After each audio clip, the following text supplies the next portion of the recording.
a legend of one man who persuaded his friends to watch every Godzilla movie ever made. This world is on the brink of destruction. We need you now, Godzillavangelists!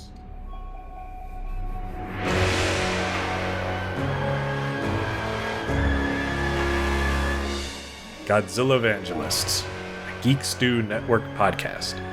Produced and hosted by Ryan Sargent. Featuring Sam Schlenker and Joanna Brodecki.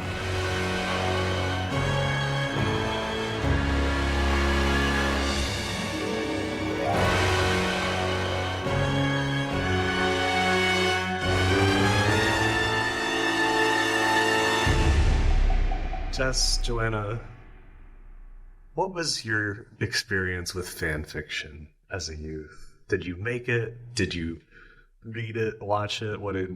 Tell me all about it. Well, I didn't really engage in fan fiction when I was a kid. I didn't write any. Oh, wow. I was more into writing parody songs, which I guess is fan fiction in its own way. But a few years ago, my friends and we had the idea to write a whole book of fan fiction. So we did. It's called Bad Fan Fiction. We published it in 2018. And so that was the majority of my fan fiction writing experience, kind of mimicking my own writing style from when I was a kid or when I was a teenager, because I wrote plenty of things, just all amazing original ideas. So just drawing on that, being like, oh yeah, I went through that phase where it was just all dialogue and I didn't attribute it to any one character. So it was impossible to follow. So yes, I've written plenty of fan fiction just only as an adult, and such great titles as Back to the Future 4, Marty Falls in Love with Me, and love it. Waluigi goes to the mall and takes photos in photo booth at the Apple Store with his friends in 2010. That's longer than the actual title is, but the actual title is pretty long and it involves all those things. That's probably my favorite one, because it's based on true experiences. It's life fan fiction plus Waluigi. Writing from the heart. Yeah. This is actually a shock to me because of that book. I thought you had like a long tradition of fan fiction. This is a big surprise. That was Melissa, my co-author. It all started because she wrote a lot as a kid or as a teen, and then she wrote some more in college, more as a joke. And there was one, her friends had a contest of who could write the most disgusting Guy Fieri fan fiction, and she won. So she was reading that one out loud to us, and we said, this is terrible, please stop. So then she said, okay, I'll read this other one, which is Sonic the Hedgehog and Sonic the Hedgehog and Hannibal Lecter team up to kill Brad Garrett. which is why Bad Fan Fiction is dedicated to the memory of Brad Garrett.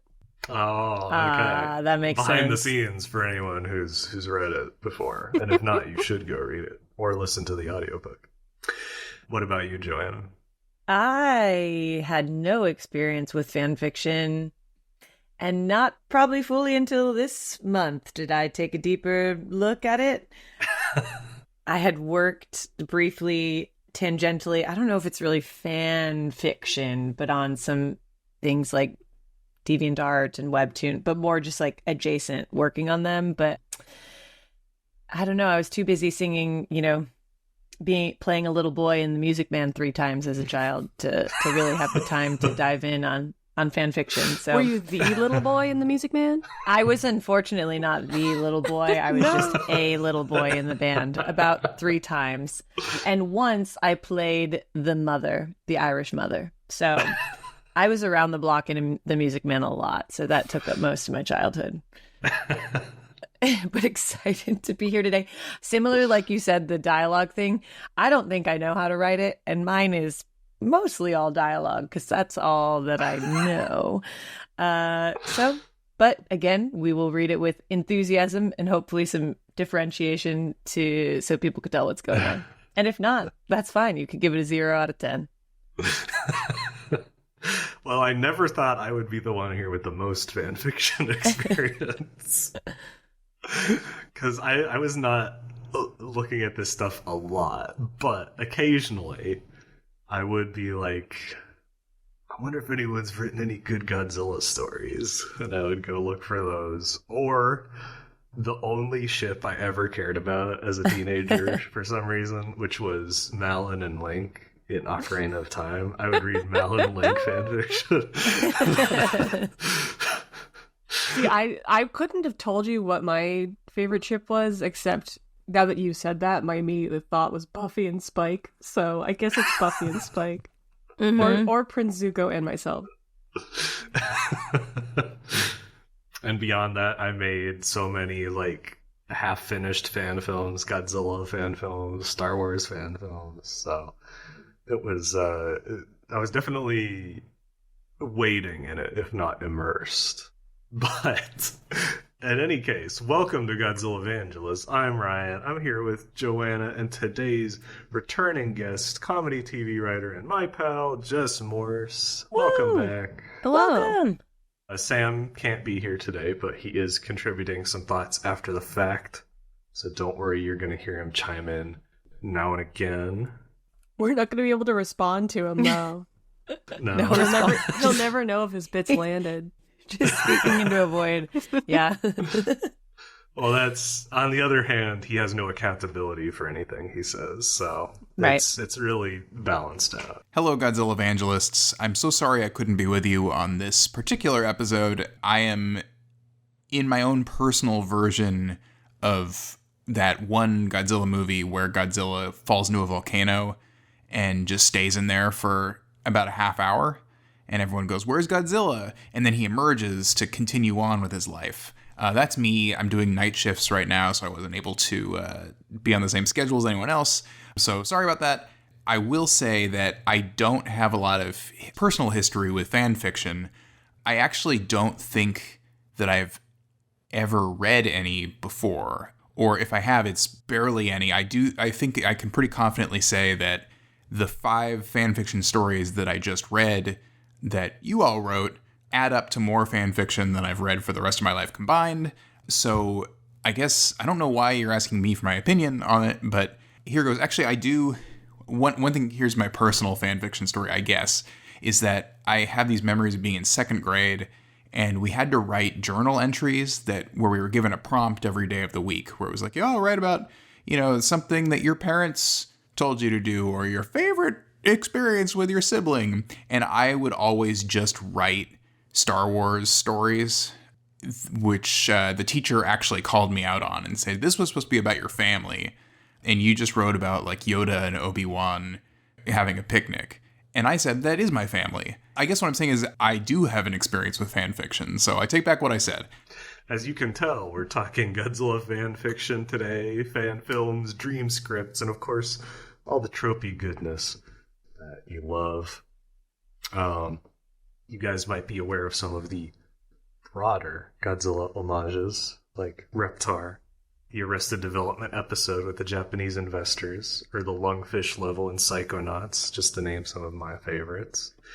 But today, we're focusing in on the classic definition of fan fiction. Good old, low-budget, copyright-smashing products of the heart. First, I want to give a quick shout-out to some of my favorite fan channels, which is not quite the same thing, but when else am I going to do that? So, here we go. We got Queer Kaiju doing great synth covers of the music from the Godzilla series. Space Hunter M and Kyodai Kino and the H-Man for historical preservation, despite the best efforts of Toho's lawyers.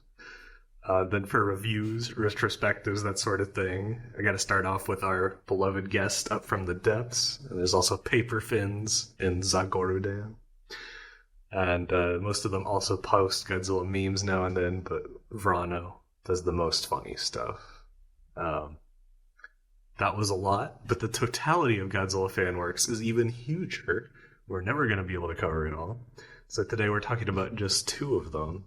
Ryan, what if after we watch all the movies, you're like, "Okay, Sam and Joanna, now I think that we should cover all Godzilla fan fiction and have 800,000 more episodes to go." That could be fun. Just a thought. I think Sam would move to Antarctica just to have an excuse to never do that. Yeah, even him working on Paris time, he's still, can't get out of it. Oh, I love it. Okay, back to you, though. Back to you. Yes, I was going to say, but better yet, these discussions are going to be mixed in with our very own brand new Godzilla fan fiction we did ourselves. Brand new and groundbreaking, I would say. Yes. Okay, I apologize. I should have said groundbreaking. Plus, which we've talked about a few times, my script outline for a Godzilla movie I wrote when I was 14. That's coming out of the woodwork From the vault. Today. Yes.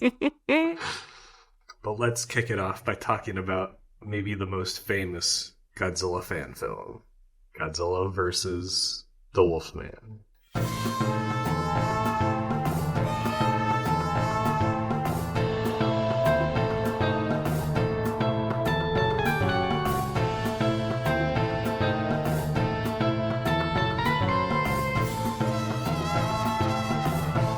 There's a lot of contradictory information out there about this, so I'm going with just one version of the story that seems to make sense to me. It all started with Shizuo Nakajima, who grew up a Godzilla fan in the 1950s and 60s. He eventually got to work at Toho Studios and worked as a PA on Godzilla vs. Mechagodzilla and Terror of Mechagodzilla. Ryan, the dream. I know, I was going to say, kind of his dream come true. Yeah. And he made friends with a lot of people on the lot. He was a charismatic guy. And he made his friends at a very fortuitous time because the Godzilla series was about to come to an end temporarily. And this was before the days of multi-million-dollar prop auctions and the Smithsonian putting them in the museums and all that. So Toho was not too precious about where all the materials in the warehouse were at any given time.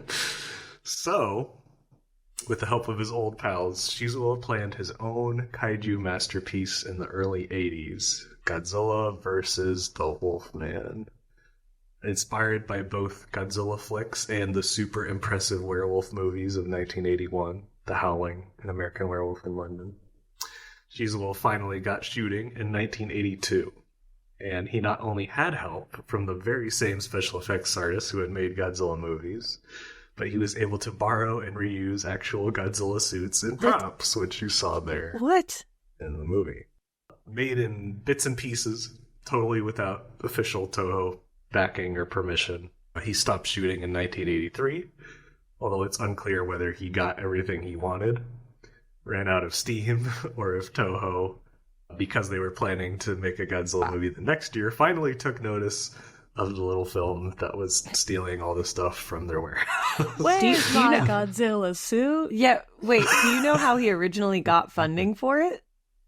Like, I think he just paid for it himself, him and his friends. what? That's a good PA salary. Yeah. Was film inflation, that's right. It was probably cheap to make a film. No, I'm kidding. And again, he had all these friends who were like special effects Artists, so yeah. they're probably like, I'll pitch in this stuff for free. I don't think anybody worked for money on that movie, let me put it that way. I hope it didn't ruin any of their materials. friendships. I hope they're all still intact after putting in that time together. So for a long time, all that could be seen were a few publicity photos, and there were even people who were saying like it was like an urban myth that had never actually been made. But back in the 2010s, Shizuo finally got some of the footage online, and so now you can watch some of it, as we just did. Wait, I love that this project is almost like Bigfoot, like kind of like, does it exist? Where can you find it? That's some great lore to have behind it. It really is. I remember like hearing about it as a kid, and I was like, oh, that must be fake. I was wrong. Very real. Yeah. So he says that he has a fully edited version ready to go, but Toho continues to deny him permission to release it. So this may end up being all we see, but Put it on Pornhub. They'll host anything. that'd be great. Just watching So funny. Godzilla versus the Wolfman on Pornhub. Speaking of which, just kidding, kind of. Whoa, where's this going?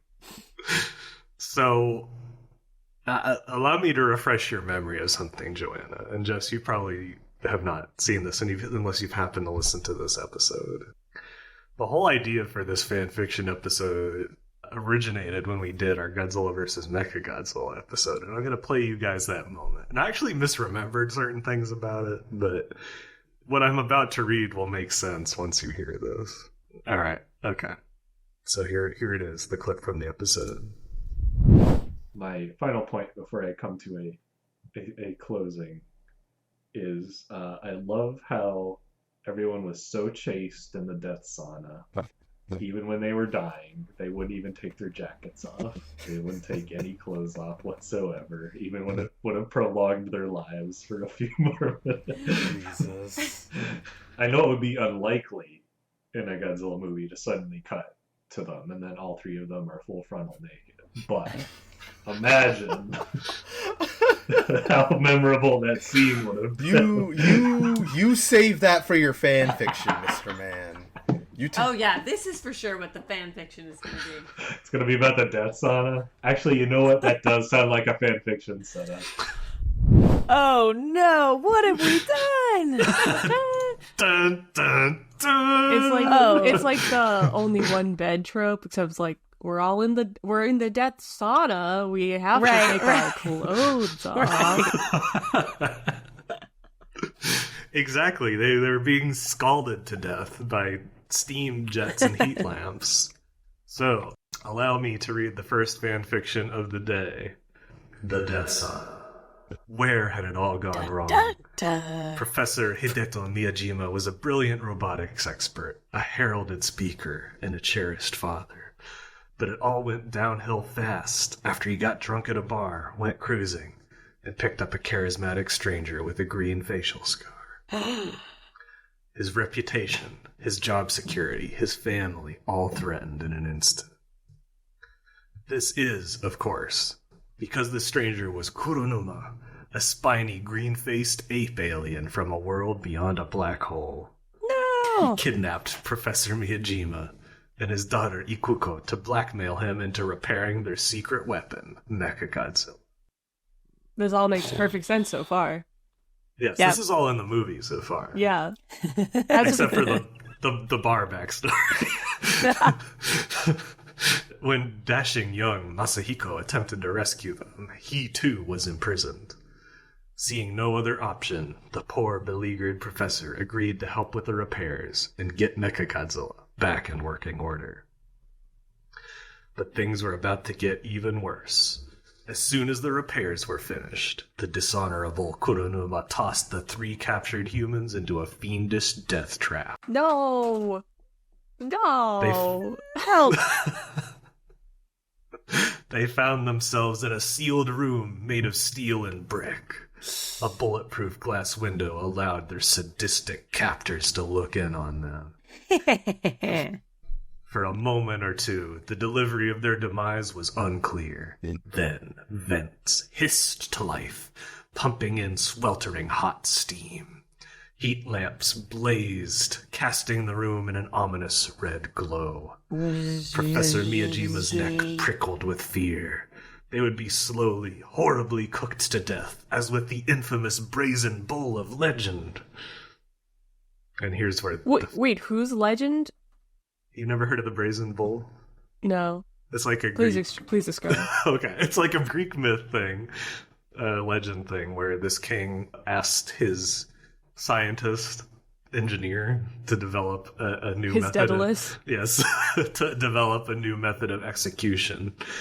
And the engineer presented the brazen bull, which was a bowl made out of brass that you could open up and put someone inside, and then you would light a fire under it, so they would be scalded to death in the bowl. Wow. And when they screamed, their screams would come out of the bull's nose in like the sound like of a bull. tea kettle. Yeah. Wait, Ryan, I appreciate that your fan fiction has footnotes, and I imagine at the end of it just has like 7 little pages. Right, and then links to references, academic papers.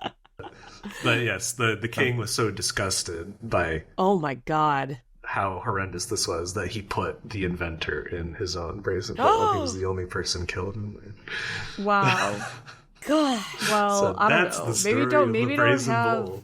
don't have the execution engineer if you can't handle what Yeah. it's gonna give you. Maybe don't start the project. That's true. Anyway, on to the fan fiction part. New way of executing people. What? Yeah. You need something other than cut off their head? I mean, it's Greece. What are we doing? Yeah. The professor immediately began searching the room, hoping to discover any weak point or useful material. But alas, the room was nothing but a void of slowly suffocating doom. Knowing that Masahiko's brother was searching for them, he hoped to buy the group time. I hate to suggest this, but we'll last longer if we remove our clothes. It's our last hope, Professor Miyajima said, shrugging off his jacket. One of them is the father of one of them? Yeah. Okay. How old is the child? She's in her 20s. Yeah. It Okay. seems, judging by the movie. It's like if she was a baby, sure, babies are always naked. She was an adult, fully. Okay. Look. Well, okay. We'll go on here. But rather than being greeted by the accepting nods he expected, both Ikuko and Masahiko looked at him like he was insane. Gross, said Masahiko. This is your sick fantasy, isn't it? I really don't know why you would ask for something like that. The young hero wrinkled up his nose in disgust. I mean, I get where you're coming from, Ikuko admitted, but why is that your first instinct? Why start with that? I searched the room first, the professor pleaded. Yeah, for like a minute, Ikuko scoffed. And she's your daughter, man. That's fucked up, Masahiko gagged. Me and Masahiko on the same wavelength. Listen, you're both subscribing to a limited westernized view of nudity that immediately sexualizes it and makes it a taboo out of scope with its risks, the professor insisted. I mean, listen to yourselves. We're about to die here. This is literally life or death. You would rather die than strip off? I guess not, muttered Ikuko. Masahiko buried his face in his hands, but nodded. For survival, the professor gravely intoned. For survival, the others echoed back. Then they began. The professor lifted his hand-knit cashmere sweater over his head. Detail. Masahiko unbuckled his denim bell-bottom, and Ikuko let her tartan dress fall to the floor, revealing an innocent white cotton bra and panties. Oh no, Ryan! This okay. I think this might be. I think we get it. A story of peril. The word panties makes it sexual immediately. Do they live? No, it's the cotton white panties. It's like the way in which the panties are described. You know, if it was just like, it revealed her panties, you know, it'd be like, well, it is, yeah, sure. That's what she's wearing. She was wearing them. Yeah. I'm just being descriptive. Is this called steam fiction? Like, what is sexy fan fiction called? What's the term for it? Erotic fan fiction, I think, usually. Most of it. Yeah. Most of it. Okay. Great. No. Because as I was reading, some people were like, I'm not going to give examples of, I forget what word they used, but it sounded like that's what they were alluding to. I'll continue on my learning journey and keep y'all posted. They sometimes also call it slash fiction if it's about a particular pairing, because you'll say, like the original slash fiction was Kirk / Spock. Oh, this person said nothing about writing smut in here. Is that what they were referring to? Yeah, okay. That's exactly what they're talking about. You know what? And I just want to be clear. I am not opposed to smut. I read plenty of smut. I think it's a crucial pleasure. Yeah, I think it's a crucial part of the ecosystem. In fact, yes. But in this moment, coming from Ryan, I was not prepared for it. And it's 9:20 in the morning for me. Okay, that's not the time. Come on, kick off the weekend right. It's like saying? Wake and Bake. Yeah, exactly. Exactly. Shake. I don't know. Wow, Ryan. Anyway. You said Wake and Shake? Did you say Wake and Shake, Ryan? I only heard Wake and Bake. Well, so we did. Just in case you didn't tell, I was just joking, everybody. Yeah. Guys, it's all a joke. We're all in on the bit together. Everyone's safe, okay? Okay. Yeah, we're all good. I had permission. The sauna of doom, that's what I think of when I think of fan fiction. You nailed it. When I hear someone say fan fiction, I think a bunch of people taking their clothes off, but they're from an existing show. Joanna, would you like to read your fiction now? No, I don't want to go first because I'm nervous about how dialogue heavy mine is. Because I have I'd love another example. I mean, Jess, mine is not going to impress anyone. Like I said, I've wrote it in about 15 minutes. Come on, don't undersell yourselves, guys. Don't I undersell. mean, okay. All right, I'm very proud of it. I would pitch this at work. Hell yeah. All right. Well, let's Yes. hear it, Jess. You can go then. Okay, got a little context for those who don't know. So I work in webcomics. It's a Korean-owned company. Webcomics are really big in Korea and in Japan, general East Asia area. And they have a lot of their own tropes that you often find in fan fiction, but are also, certain ones are found in there. One of which being isekai, being reborn into Right. another body or world. So that's kind of what I'm going for. So I just want to make that clear. It's also written in the bad fan fiction prose style, which is to say it's just bad. And I also wrote it in 15 minutes. So here is Governess to the Monster Widower's Son. Ooh. Okay. People say that knowing the future is a blessing, that if they knew when they were going to die, they could live full, complete lives, no matter how short. But I know that's all a bunch of bull. I knew when I was going to die. I saw death climbing up the hill outside my window. I saw it trample my neighbors. I saw death's green, scaly foot just before it stomped my life out. And then I was reborn. It's difficult to say how conscious I was of my birth. I imagine my mind must have been soft, not yet developed, because the utter horror of cracking my way out of that egg would have surely driven a sane person insane.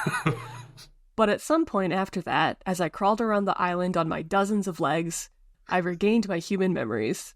And in that memory of my death, I felt no fear, only rage, because I knew the one who killed me. Many years later, I think, because I did not have a calendar, I was skittering along the beach with a tasty octopus in my mandibles when I saw a young boy. He played by himself, drawing symbols in the sand. As I approached, he looked up at me. He was not startled. I was startled by the fact that he was not so startled. Instead, he smiled at me. Perhaps it was my loneliness, but that smile warmed my heart. Mine What's your too. name? What's your name? I cawed. Ichiro Miki, he said. Yeah. Be careful, Ichiro, I said. There are many dangerous monsters on this island. You could get crushed and end up in someone's mandibles or beak if you play by yourself. You're small. It's okay, Ichiro said. He laughed. It was my first time I had heard a human child laugh since I had died. My dad taught me how to protect myself, and then he ran across the dunes and into the jungle, laughing still, and I could not help but smile hearing that laugh again. That night, I was awoken by a screech. It sounded like an MBTA Green Line train screeching its brakes as it entered the Boylston Street T-stop in Boston, Massachusetts. That screech haunted my days and my nightmares. I heard it often in this new life, but only once in my old life, right before I died. I normally would ignore the scream, but this time felt different. I knew about the little boy. I felt a need to protect him from the same fate I was not spared from. The scream seemed to echo, first deeper, then echoed slightly higher. I had not heard it like this before. I followed the sounds out of my volcano house and across the island. As I approached the mountains, I could see the light of atomic breath bouncing off the trees. It was him, and he wasn't alone. There was a mini version of him, like a sun. They both screeched and breathed their atomic breath on the mountains. Why would they do that? I thought, oh well, I just hope Ichiro was okay. I did not read this back after I wrote it, so I'm experiencing it. I love it. For the first time. Loving it. That's perfect. I was too tired to act on the disgust I felt when I saw my murderer. I just went back to bed. The next day, I went back to the beach to try and find Ichiro, and I did. He wasn't playing. In fact, it seemed like he was waiting for me. Hello, Mothra, Ichiro said. What? Oh shit, Ryan's gonna die! Ryan's gonna explode! Hello, Ichiro, I said. It was one of the first times I heard a child say my name out loud. Oh. Did you get a good night's rest last night? I asked. Not really, he said. Daddy is worried that I'm not strong enough to defend myself from monsters on this island. There are a lot of monsters on this island, he says. Your dad is right, I said. Does he not look after you? He's really busy most of the time, Ichiro said. He has to go away on business a lot. He says I need to find someone to look after me. I think you should, he said. I think I should too, I said. Should we start now? Oh, my heart. Okay, Ichiro said, and I walked him back to my volcano. I loved looking after Ichiro. In the morning, I would make him waffles with coconuts. In the late morning, we would go for walks. At lunch, we would take a nap. In the afternoon, I would teach him things he had never learned before. He loved me, and I loved him. One day, I was teaching him about the subjunctive clause when I heard the scream again. What is the subjunctive clause? Okay, sorry. Ichiro looked up, probably afraid. I told him to get behind me. I would protect him. Godzilla walked right up to my volcano. What do you want? I said, biting my words. I'm here for my son, he asked. What? I said. I turned around. Ichiro was hunched over next to his phonics workbook. His skin bubbled and blistered. Suddenly, he began to grow and morph. He turned green and grew a tail. He was the same monster I saw that night. He was Godzilla Jr. Papa, Papa, Ichiro said. Hello, my sweet baby boy, Godzilla said. I'm sorry to have left you in the care of this monster. He gave me a wicked glare. What right did he have to glare at me? I hate him. I love Mothra, Ichiro said. I want her to look after me all the time and live with us. You always go away on business to Japan, so I need someone to look after me like a mommy. Fine, she can stay, but she will never be your mommy or my wife, Godzilla said. Fine, I said, for Ichiro only. Years passed. Things weren't easy. Godzilla treated me like dirt, though there were times it seemed like he really loved his son Ichiro. Why is your dad like that? I asked Ichiro. I think he's actually just really sensitive and overworked, but he loves me very much. You should give him another chance since my mom died, said Ichiro. One night after I put Ichiro to bed, I found Godzilla drinking whiskey in his study. I usually don't go in there, but this time the mood was right and the fire was on. I asked if I could join him and he said yes. So I joined him for a drink. I could see in the firelight that he had been crying, or maybe his eyes had been watering and he hadn't quite started crying. Are you sad? I asked Godzilla. What business it is of yours? He sniffed. I was taken aback, but my hatred for him had left me hardened to his harsh words. Now I kind of liked him. I want you to be happy again, for Ichiro, I said. I moved in closer to him. You know how to make me happy? He asked. He was blushing. I could barely contain myself. How could someone this monstrous, this heinous, this evil, a guy who had killed me, look so sweet and innocent? He looked like I had caught him off guard, but in truth, I was caught off guard. I think I can, I muttered, and I laid my head down on his bare chest and we both fell asleep. When I woke up, Godzilla was gone. How could I be so stupid? I wept and wept, and soon my tears turned into a cocoon. I hid myself away in my cocoon. I wrapped myself up in a cocoon of hurt feelings and emotions. I couldn't hear anyone until I could. Someone was tapping on my cocoon. I thought it was Ichiro, but didn't say anything. Ichiro? I thought. No, he said, it's me. It was Godzilla. Okay, this part's really good. Mothra, I need to tell you. I've always had a dream of a perfect love story. When I met Diana, my dream was realized. Our love was so deep, so essential to our cores, that we felt we could never live without each other. But then, he bit back tears. Then Ichiro and I were alone, and I felt empty, like my core was rotted away, but the flesh of my apple body was still here. I may have looked fresh and ripe, but I was rotten to the core. I began to rampage. I neglected Ichiro. I have always loved him, but I was not a good caregiver. Then he found you, and I hated you. I hated that you could love him as much as Diana did. So I shut you away, even when I began to feel for you. In truth, my sadness these past years has not been from mourning my past relationship. It has been from the fear of beginning one anew with you, and the cowardice that I could not overcome that fear. So I acted coldly. I thought, better to have you hate me for nothing than for not wanting to be with me. But I need to be with you. I'm sorry. It's selfish. I can't put this need on you. You're not responsible for it. But I wanted to tell you. I needed to be honest. Please, Mothra, you're the most beautiful woman I've met in a long time. I am dying right now.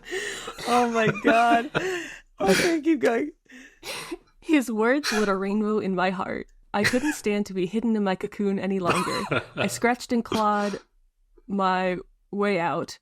like I was being born a third time. And when I emerged, I saw his beautiful shining eyes. My Godzilla! I leapt into his arms. Mothra? He said. Of course, I said. Who else would it be? But, you have wings, he said. I looked in the mirror. I did have wings. In fact, I looked totally different. The emotional pain and redemption I had suffered within the cocoon had metamorphosed my heart and my body into something entirely new and spectacular. I was ready to forgive him. I was ready to love him. I was ready to be a true family. Sometimes I think back on my old life, before the cocoon, before the egg. I wonder what made me happy then. I can't remember. Was I ever in love like I am now? It's hard to imagine. I think even if I was, it was nothing like it is now. I don't even feel like I was the same person then as now. But I like who I am now most of all, and I love who I'm with. My son, Ichiro, and my lovely husband, Godzilla. The end. Oh my god, that was incredible. That was so good. I'm so happy I didn't go first.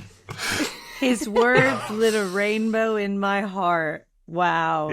So every time I see Mothra coming out of her cocoon in the future, I'm going to think of the emotional state that she was in. And Ryan, Thank you. both our favorite characters got a happy ending. Yeah. Yay! They all had a little family together. And how appropriate that Mothra is being associated with being reborn, because she's constantly reborn like the Phoenix herself.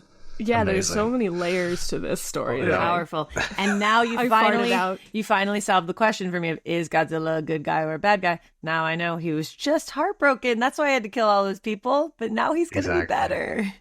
Yeah, it's also maybe his job. Yeah, it's his job. That's true. It's his business job. So it's capitalism is why he has to do it. Ambiguous whether he's lying to Ichiro about him being his job or if it really is his job somehow. I'd like to think it really is his job. That's how he's paying for rent on his island that he's living on.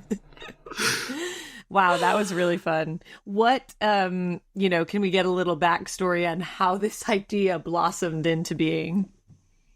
Oh, sure. Well, enemies to lovers is my favorite trope in anything. Yeah. In fan fiction or in real life. Some people like friends to enemies to lovers. No, because that friendship is like the base. Yeah, you just need to go direct. Yeah, I love the enemies. So, and then someone was like, oh, like Godzilla and Kong, but I do not like Kong. I'm not an ape fan in general. I do not support him. I love Godzilla. And then Mothra was one of the only other monsters I could think of. And she rocks. So, strong female protagonist. Yeah. The governess trope is very popular in my comics for work. Also, the type, there's like best friends with the male lead's nephew's uncle. It's like half of the title. So, get a kid in there. Make him happy. Ryan told me I had to include Ichiro, and I was like, I have no idea what this kid is. So I looked up on Godzilla Wiki. Right. And I was like, okay, he could definitely just be Godzilla Jr. That's probably my favorite part. It worked. Is his transformation. And you totally nailed I was surprised that he was not surprised that I was there. You totally nailed that is very much his energy. So you also, listening to it, we saw a play last night and there was a little boy in the musical for maybe a total of 8 minutes max. And they just kind of had him standing on stage, sitting on benches, swinging his legs. He had one line and the whole crowd clapped. They were so proud of him. And it just made me feel, so that you really nailed that cute little boyness. Thank you. That's key. This is just my own favorite joke of it is that I don't say Godzilla until halfway through. It's right. Obviously was Godzilla the whole time, but I just don't say it because ooh, the suspense. Right, same with it obviously being Mothra, but it's you'll never it's guess a who twist. This is. I don't know how many legs Mothra has. I'm sorry if I got it wrong when I said dozens. No, I think Mothra larva does. That's gotta be it. There's like a bunch because it's not 6 because she's not an insect. Yeah, she's got 10 in the front and then a bunch of little hairy ones. Okay, yeah. Governess to the Monster Widower's Son. I mean, that title is unbelievable. I was hooked just reading the title. I was further hooked reading the sentence, I was skittering, this is, I quote, I was skittering along the beach with a tasty octopus in my mandibles. That's probably the best sentence that's ever been written. I genuinely really enjoyed this, and I think writing the story from the perspective of Mothra, who has been dumped but also killed by Godzilla and then reborn, I mean, that's awesome. I would say genius. I don't know how anyone would think of that, but it works. It makes sense. I suppose if I were to have one criticism, it would be that I just don't like the idea of anyone leaving a child, a human child, in the care of a larva Mothra at any point in any circumstance. So that's, if we had a demerit, it would be that. I don't like that image. I don't like someone's fan fiction putting that image in my head. Ryan, does yours have Mothra in it? It does not. What? I know. I made an effort to stay away from Mothra. Wow, Ryan, we've been doing this for 7 years. You finally have a platform to share a Mothra fan fiction story, and you don't even take advantage of it. I'm glad I covered it. Yeah, I'm glad you did. Yes, I'm glad you did too. I am going to admit it. I was kind of a tryhard for this because I thought of an idea and I was like, "Oh, that's actually good." And so So you're saving it to pitch it to Hollywood, is what you're telling me? No. I didn't put my full effort into it. It's totally unedited, but I did try to make a good story, albeit a cheesy one. So We'll see what you think of it later. Yeah, I can't wait. I'm gonna option this for tapas. Yeah, you got it. I'll pitch Thank you. I would love that. I love that. But first, let's look at my movie outline. So I could only find my first draft, which is incomplete and sort of just has the highlights. So I had to fill in the gaps with my memory. And in one place, I couldn't remember what happened, so I had to make something up. So it's not entirely the pristine, uncut, 13, 14-year-old Ryan writing, but it is close. It's and Ryan, can you give us I would love a little background on this too. How long were you sitting in your, little Godzilla fan head being like, I gotta get this movie outline on paper before you eventually at 13, 14, made it start to happen? Well, I mean, ever since I was 8 or 9, I was like, I'm gonna make movies. And of course, I'm like, I gotta make Godzilla movies. Yeah. So 2005 was the year it was clear that they were going to put Godzilla on rest. There were no movies between 2004 and 2014. Yeah. And so I was like, oh, I could be the one to bring Godzilla back with a good American movie. And so wait, Ryan, this is sounding eerily familiar to the Wolfman story you're telling us. What can I say? We're all the same. So yeah, 2006 when I was 13 was when I first started formulating this. Yeah. And then over the next year or so, I gradually came back to it and added more and more. And as I've said before, there are some eerie similarities to the movies they actually did end up making. Although I think that has to do more with them writing on the level of a 14-year-old than anything. I don't know, Ryan. They could have been coming in and reading your journals. So you don't know. Wow, they big fat liared you. Yeah, they really did. Okay, so the setup is this is a pseudo total reboot. There's tangential connections back to the old Godzilla movies, but it's essentially a new continuity, a new path forward here. So, here we go. Throughout the 1950s and 1960s, the world was devastated by many giant monsters. These included Anguillus, Gyra, and Rodan, but chief among them was the most potent and powerful, Godzilla. Some of these monsters seemed to perform acts of good and even have a consciousness, but their size and strength made every single creature a target. In 1971, the UN Kaiju Destruction Task Force perfected humanity's ultimate salvation, the Maser Cannon. These powerful energy weapons were quickly deployed to every corner of the globe, and one by one wiped out the kaiju. The only exception seemed to be Mothra, who disappeared without a trace, and Godzilla, who was capable of repelling the weapons. Mothra not coming back in this movie, that's a setup for the sequel. Right, Is that right. like Part because of the Mothra goes sequel. to space, right? I Doesn't had her Mothra go to lying space? Or low under the sea? and hiding. In the Okay. 90s movies, she does go to space. Yes. But in the 60s, I just have her, like, hiding. Okay. Anyway. Sorry, continue. No worries. In 1973, an ambush was planned on Godzilla using every maser cannon in operation.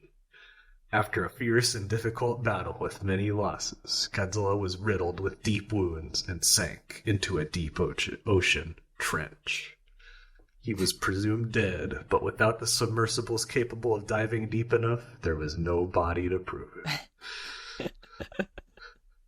He falls into James Cameron's The Abyss. Those Yeah. submersibles. Yeah. And now that's the prologue. So now we jump forward 50 years later. The UNKDTF. And yes, I did not realize DTF was in the name as a teenager. Is primarily focused on preventative crime fighting, stopping world powers and criminal syndicates who would use kaiju materials for weapons. Few kaiju ever emerge independently anymore. We focus in on our main characters, Kevin Carlson, an American biologist and kaiju expert. Kevin Carlson is a famous radio DJ. Started in Chicago and then was in Boston. He actually died recently. Yeah, he was like the Wow. Boston Shout out classic to rock Kevin Carlson. morning show host. I'd listen to him every day when I was driving my dad to the train station. And this too, or is this a different Kevin Carlson? This says American puppeteer, best known for his role of Mr. Potato Head in the Mr. Potato Head show. So Ryan, we're playing in a lot of fun spaces. I have met Kevin Carlson, the puppeteer. He's a very nice guy, but I came up with this name prior to meeting him. He would be proud and honored, both of them. I'm sure, yeah. Yes. Rachel Mayer, an Israeli combat tactician. And Miki Sagusa, a psychologist and alleged psychic from Japan. Kevin is attracted to Rachel, which doesn't appear to be important, but it's here in the plot, so... Of That's course. very I 14-year-old guess- boy. Who are you Yeah. casting as Kevin? And now this can be from, however many years ago, but in your head, like, who was playing Kevin? I was giving him, like, Milo vibes from Atlantis, so let's see, who would be good in that role? Well, Milo was played by Michael J. Fox. Right. In that era, it could be Michael J. Fox, Yeah. perhaps. Jay Or- Baruchel. Jay Baruchel, exactly. If this was made in 2009, that's who it would be. Yeah.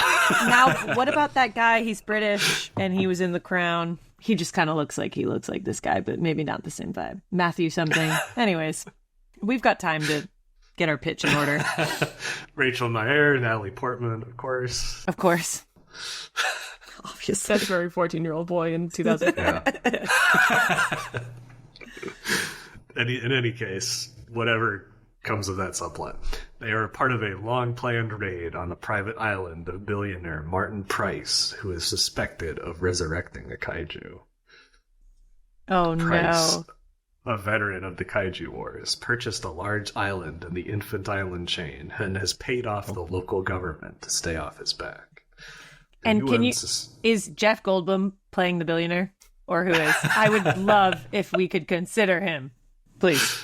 He's supposed to be a sinister character. You don't so want definitely you don't he want would be jokes. playing This against billionaire Titan, does no. not have laughs. Okay, got He's it. very Yeah. serious. I was imagining Martin Short, so also would not Yeah. No, maybe Martin Sheen, though. What we want Okay. from our villains is, comedy. Yeah. Or Richard Dreyfuss, maybe. The UN suspicions are correct, and Price has built a facility to repair Godzilla's comatose body, which he recovered years prior. He has given Godzilla immunity to maser technology, and plans to take control of the creature and use it to form his own dominant country. Basically take over the world. Caught off guard by the raid, Price buys enough time to awaken and release Godzilla rather than see his work destroyed. He also escapes in his submarines with a crew of cronies, which again does not appear to play any significant part in this movie. Perhaps that was also a setup for the sequel. Or he just leaves. Yeah, he just leaves the movie. Did the movie that I came up with that Ben Stiller was going to direct for the Godzilla universe also include the submarine submersibles underground world? I just like the crossover that we're all coming to. I just appreciate we're all existing in that same space. Yeah. While the UN is preoccupied searching for Godzilla, a large meteor crash landing in the Mojave Desert doesn't attract much scrutiny. The small investigation team there is quickly overrun by giant armored insects who bring their bodies to a hive they are building. Nope, don't like that. Nope. Godzilla emerges from the Gulf of Mexico, finally seen in full via phone footage from people in Austin, just like how he first appears in Gareth Edwards' Godzilla, appearing on phone footage. Wow. Reading Ryan's journals. Wait, when did Cloverfield come out? Because that's that whole movie, isn't it? That was a couple years after I wrote this. Thank you very much. Ryan was ahead of the time. Wait, but had Blair Witch Project? No, that's not on phones. Blair Witch Never mind. Project is much older. That definitely wasn't like, this is the first found footage, no.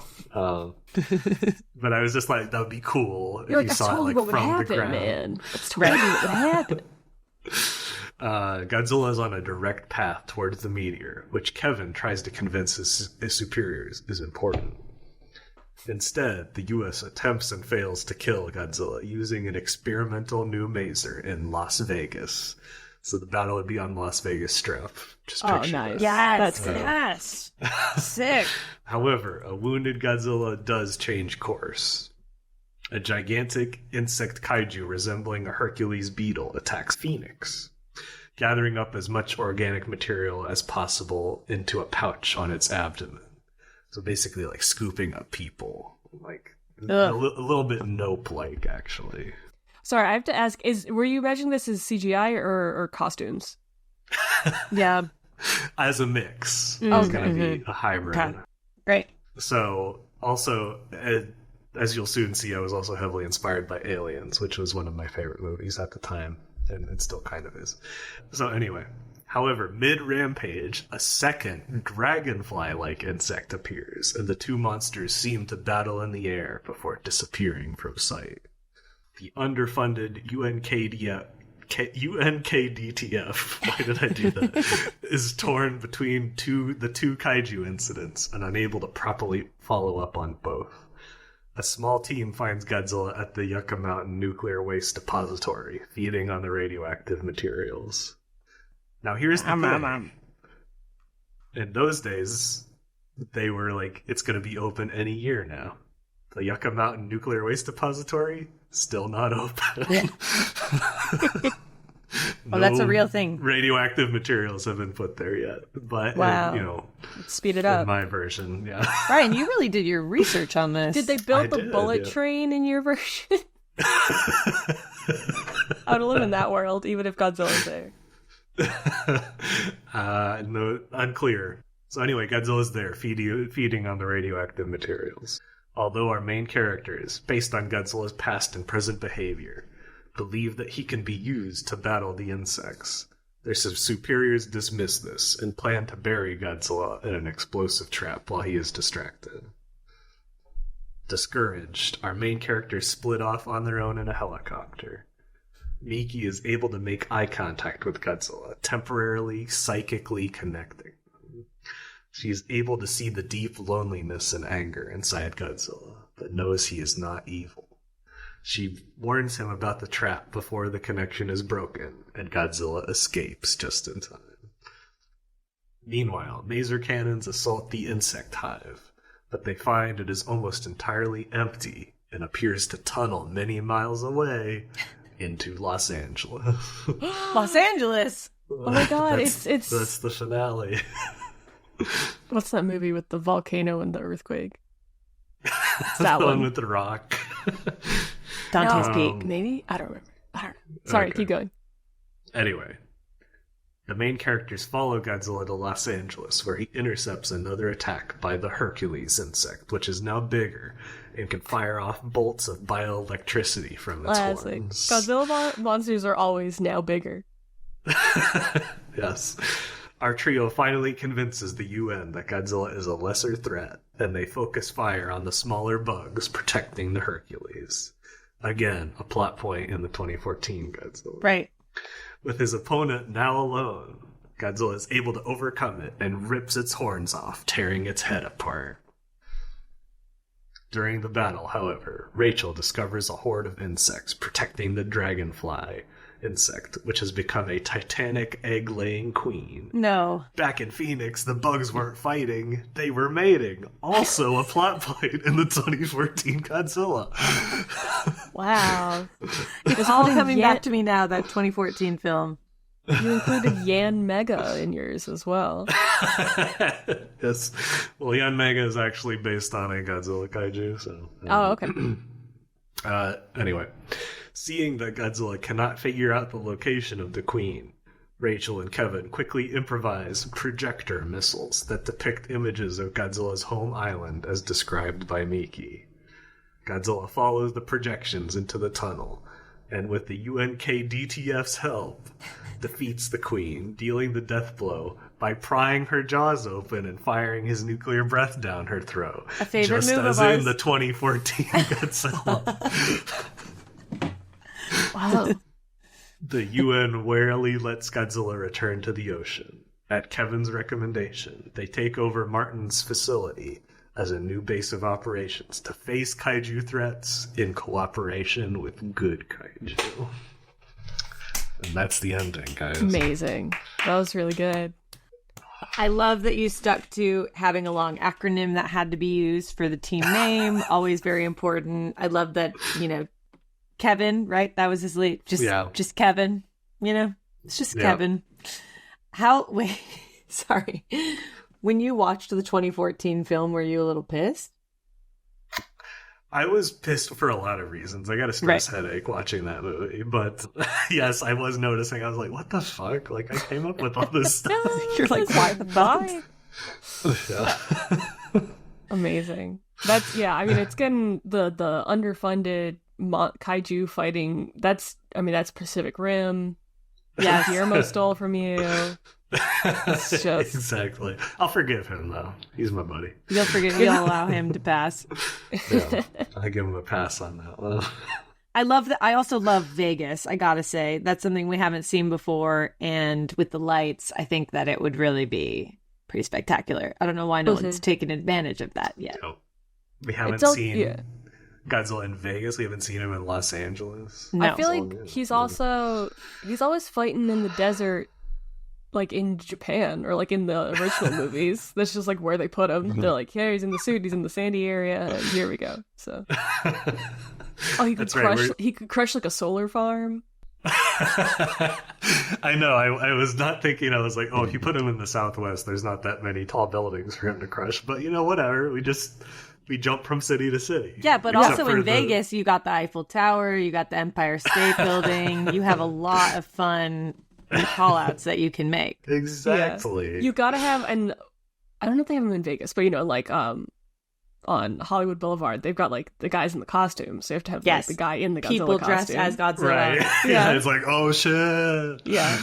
You can like the premiere, or you can they're filming a Godzilla movie in the movie that Godzilla shows up to. I think that this allows for a lot of comedy in the film, which we also love. Yes. I think that even though I didn't put in any, I think there's definitely opportunities for with the right director, they'll throw it in. Yeah. Right. You have to just get the main plot points out at this point in time, but plenty of room for comedy when you get to the dialogue. Each character does exactly one thing. Yes. Basically. What does Rachel do? She discovers like the queen, like where the queen's hiding down in the tunnel. Yeah. So they all do exactly one thing, and I guess the rest of their character is to be determined. So. Right. And as we've seen from some films, not necessary for there to be much more than that. Not necessary at all. And I appreciate it too. You had a lot. There was a lot going on. There were different teams. There were different scenes. It was a very, I feel like that fit too, the adventure of it all.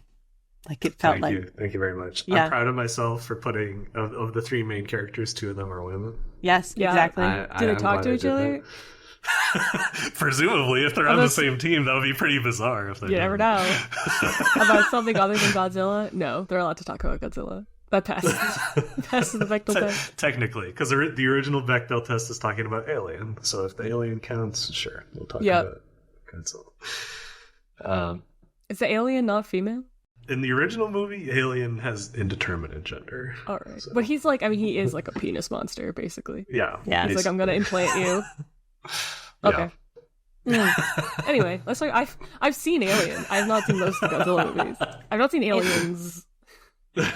You should. It's a lot of fun. That's what I've been told. I've seen Alien and I've seen the fourth one, the Joss Whedon one, because I took a class on Joss Whedon in college, which is like the worst possible sentence, right? It's only gotten worse over time. I came out of it. So I took it in 2015. I came out of it liking him less than I did going into it, so I guess it was a decent class. It was educational. Yeah. Well, going into it, I was like, I love Buffy. I love Dr. Horrible's sing-along blog. And coming out of it, I was like, I don't like this man at all. Yeah. That was the correct instinct. Yeah, that was the correct instinct. Right. Oh, did you use this for your applications for college? No. It's a bummer. But you missed out. I did not. I still have it on my bucket list, even if I have to make it with $1,000 of my own money. I'm going to make a Godzilla movie. I'd love to be involved. Ryan, I'd don the suit. No problem. Okay, I'll call you guys up. I promise. When I'm getting ready to. Happy to play the part. I need to do this. Moving on to the 14-year-old Ryan's story outline. Yeah, he said it. It does kind of sound like 2014 Godzilla. And I do want to give a shout out as well to the way that you 14-year-old you managed to use Miki Sagusa in a way that both seems to make sense and also is kind of tactful and interesting. And you wrote a very clever thing, which is supposedly she's a psychic. And then we reveal that she is a psychic, which is good because her job is not being a professional government psychic. 14-year-old you had some clever ideas, I'd say.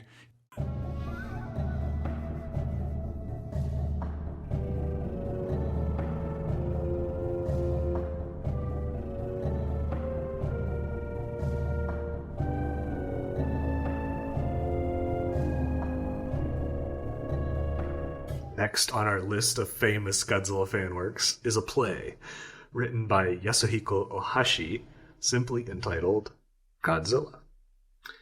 First staged in 1987, Ohashi's work is popular enough to continue to be restaged throughout Japan, and it's even made it to stagings in North America a couple of times, including one show in Washington, D.C. that I happened to see as a kid. You happened to see this like performed. you just wandered in. I just happened, yeah. Oh, what play they're doing here? Godzilla on ice. Looks fun. No, my dad took me, and I was like, it was weird because it was my first experience in a tiny theater. It was like a 40-seater black box. Yeah. Nice. So I was like a little uncomfortable, but I ended up enjoying it. And I was like, oh, I read about this in G-Fan magazine, and now I get to see it performed. Yeah, tell us the plot. I'm so fascinated. Yes, please, and jump in, because there's lots of wild swerves in this. Inspired by and loosely connected to 1984's Return of Godzilla, Godzilla the Play is a sort of romantic comedy where a normal young woman named Yayoi Ichinose falls in love with Godzilla, and they visit her family in an effort to get permission to wed. Wow. I love a rom-com. This is the best thing I've ever heard. It's a pretty great concept. You know what? People think about plays, and a lot of times, they make them, they're so dramatic, and I appreciate that they were just, going for levity with it. What is the scale of the woman and Godzilla on stage? On stage, it's one of those things where you use your imagination. Godzilla is just a normal guy dude. In a suit. Mm-hmm. Yeah. Okay. In fact, there are specific instructions in the play's stage directions to not use a suit for Godzilla. Oh, he's just a man. He's just a man. A man in a man suit. Dressed up in a business suit, to meet the parents. On his best behavior. So, her mother, father, grandmother, and twin sisters are all against the marriage, criticizing Godzilla for being too poor, too big, too destructive, and having a kid from a previous relationship. Okay, they really had to throw poor in there, which is kind of mean. They could have just said he's too big and mean. They had to say, also, you're poor. I don't like that. And Fucking judging classist. him for being a single father, so. Yeah. He's taking care of his kid. Anyways. When Godzilla gets worked up during the argument, Yayoi's sisters call on Mothra, who is Godzilla's half-brother in this story. Okay. Not a Have female? sister? Not a female. Swapped Mothra's gender and made him related to Godzilla. Not Godzilla's lover and not his sister, but his brother. No, Got it. His half-brother. Mothra diffuses the fight, but is also not enthusiastic about the pairing, saying that monsters just work best with monsters, demonstrating with his wife, Ultraman creature Pigmon. Yayoi and Godzilla insist they are devoted to each other, and Yayoi says that no human man can compare to him. Her I grandma believe her. Yeah. I mean, objectively, how could one? Yeah. Her grandma also admits that she had a torrid love affair with a frog as a young lady. Wow. This Like is all just on a frog? Yeah, just a frog. And wait, this is all happening on stage? Like, I'm just envisioning that the whole play is basically them sitting at a table talking about this stuff. It is. It's like a comedy of manners, basically. Okay. Wow. Like a Neil Diamond play, but it's Godzilla. Got it. Okay. Yes. But before the family has a chance to reconsider, Yayoi's childhood sweetheart, Hayata, leads a military attack on Godzilla and transforms into Ultraman to fight him. What? Godzilla wins the brutal battle, but his confidence is shattered after all the criticism and aggression he's faced. I'd love to have my ex fight for me like that, you know? That sounds really intense. That sounds really intense. So Godzilla says he cannot be in a relationship with Yayoi while he is an indestructible monster. He offers up his bare heart to Hayata's gun, believing that his vulnerability is the first step to becoming a mortal man. Wow. What happens next is kind of vague and varies by the staging, but essentially Godzilla is shot and he goes to Mount Mihara and drowns himself in the volcanic crater there. And an evacuation is called due to the erupting volcano, and the heartbroken Yayoi is directed to flee, getting onto a boat. And on board, she sees a man who looks strikingly like Godzilla to her, and they hold hands. And that's the ending. Wait, that's kind of touching and sad. I thought it was just going to be a comedy the whole time. This is like this is like when I went into Dream Scenario a few weeks ago, and I was like, can't wait to see this Nick Cage comedy, and I got absolutely wrecked. Oops. Same. Which I loved. Same. But yeah, I remember I was like, why can't Godzilla and her end up together? How did they Maybe they stage did. Maybe Yeah, they maybe did. they If did. he became a mortal man. You can decide. Anatomy of Yeah. a Fall. You decide. You decide. You decide. Wait, how did they stage the volcano part? I think, from what I understand, they used a projection in the back of the stage. Okay. I always love to know when, practical effects are happening. When I was a Right, kid, yeah. sorry, tangent, but related. I saw a youth theater production of The Hobbit. Oh. And Smog they got this big, dragon head inflatable. I don't know if it was a balloon or like an inner tube, like a pool toy that just came on from the side of the stage. So it's the rest of Smog is off stage and here's big dragon head. So they had to change the story. Where the play ended was they're like, oh, Bilbo, Smog is missing a scale on his neck. If you stab it with Sting, then he'll die. So that's what Bilbo does. And then Smog is dead. And then it was the end of the... Does the balloon pop? No, it didn't pop. It was like...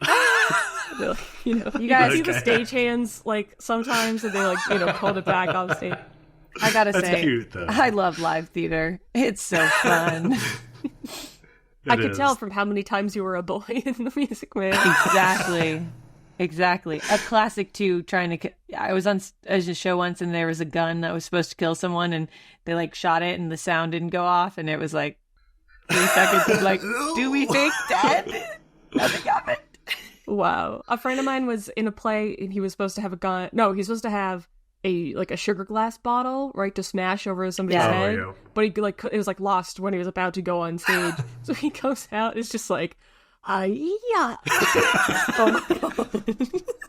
You mean he didn't take a real bottle and break No, it? he did not. That's like how I was worried the story was going to end. Right. No, he just comes out and does. He's playing like Captain Hook.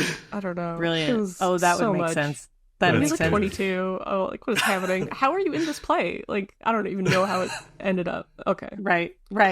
He did it though. He went for it. Yeah. Wait, Ryan, when you were seeing it in DC, about how long was it running for? And was it packed? Like, were there 40 people? What was the vibe? If I remember right, and I've found like various website mentions of it when I was like researching this, it ran a couple months. Oh shit, that's a while. I would have thought like 2 weekends. No offense. It got really good Godzilla. reviews, which is why my parents noticed it, I guess. Is it was like, oh, this tiny theater is actually presenting one of the best shows of this summer. Right. And so we went on the very last day. They were That's putting it fun on. too, because on stage they were putting a lot of heart into it because it was their last show. Yes. I Wow. remember just a few things about the staging. The guy who played Yayoi's dad looked and sounded exactly like Ray Bradbury. And the costume for Mothra, they put a big orange fro and like round sunglasses on him and had him spray silly string at Godzilla, which I was like, what is this? This is a terrible depiction of Mothra. Like years later, you were like, I too will maybe use this silly string antic when I play Mothra. Yeah, I mean, the string was a good instinct, but the costume needed much more work, as you can see in our live show. Also, I'm looking up this Pigmon character. Is it this guy that kind of looks like a maybe chicken nugget, but Like a little... cush ball, kind of? Yeah. Yeah, that's Pigmon, who also got gender swapped, because in Ultraman, Pigmon Right. is male, so... What a hideous looking character. T for T. Yeah, I don't like that one. I love Mothra, of course. I want to know what's the rights to the play? Could anyone stage a production of it? Is this the script? I did see the book is available to purchase. Yeah, there is a translation, which I've heard is absolutely terrible. That Yeah. published book. I've heard the old translation is better. I don't know how uncommon that is to find, though. But yeah, I have no clue. I presume that if you spoke fluent Japanese, you could probably figure it out, but I have a feeling it's kind of a nightmare otherwise. Well, it just so happens I do have a crew of localization experts at my disposal. Right. There you go. You guys get started. I will I'm just absolutely saying, help put that on. I wonder if Broadway's ever tried to put up Godzilla. That's what I'm saying. Like, I think this definitely sounds like it could be put to music and dancing. Yeah, I think if you add some love songs in there and you add a, Phantom Shut, so you could take whatever flying system they were using to really make things happen. Yeah, you could have Mothra flying through the air. Yeah, exactly. Wait, does Mothra look like Moth? I mean, you said the wig and the glasses. So Godzilla's supposed to just look like a guy. What does Mothra look like?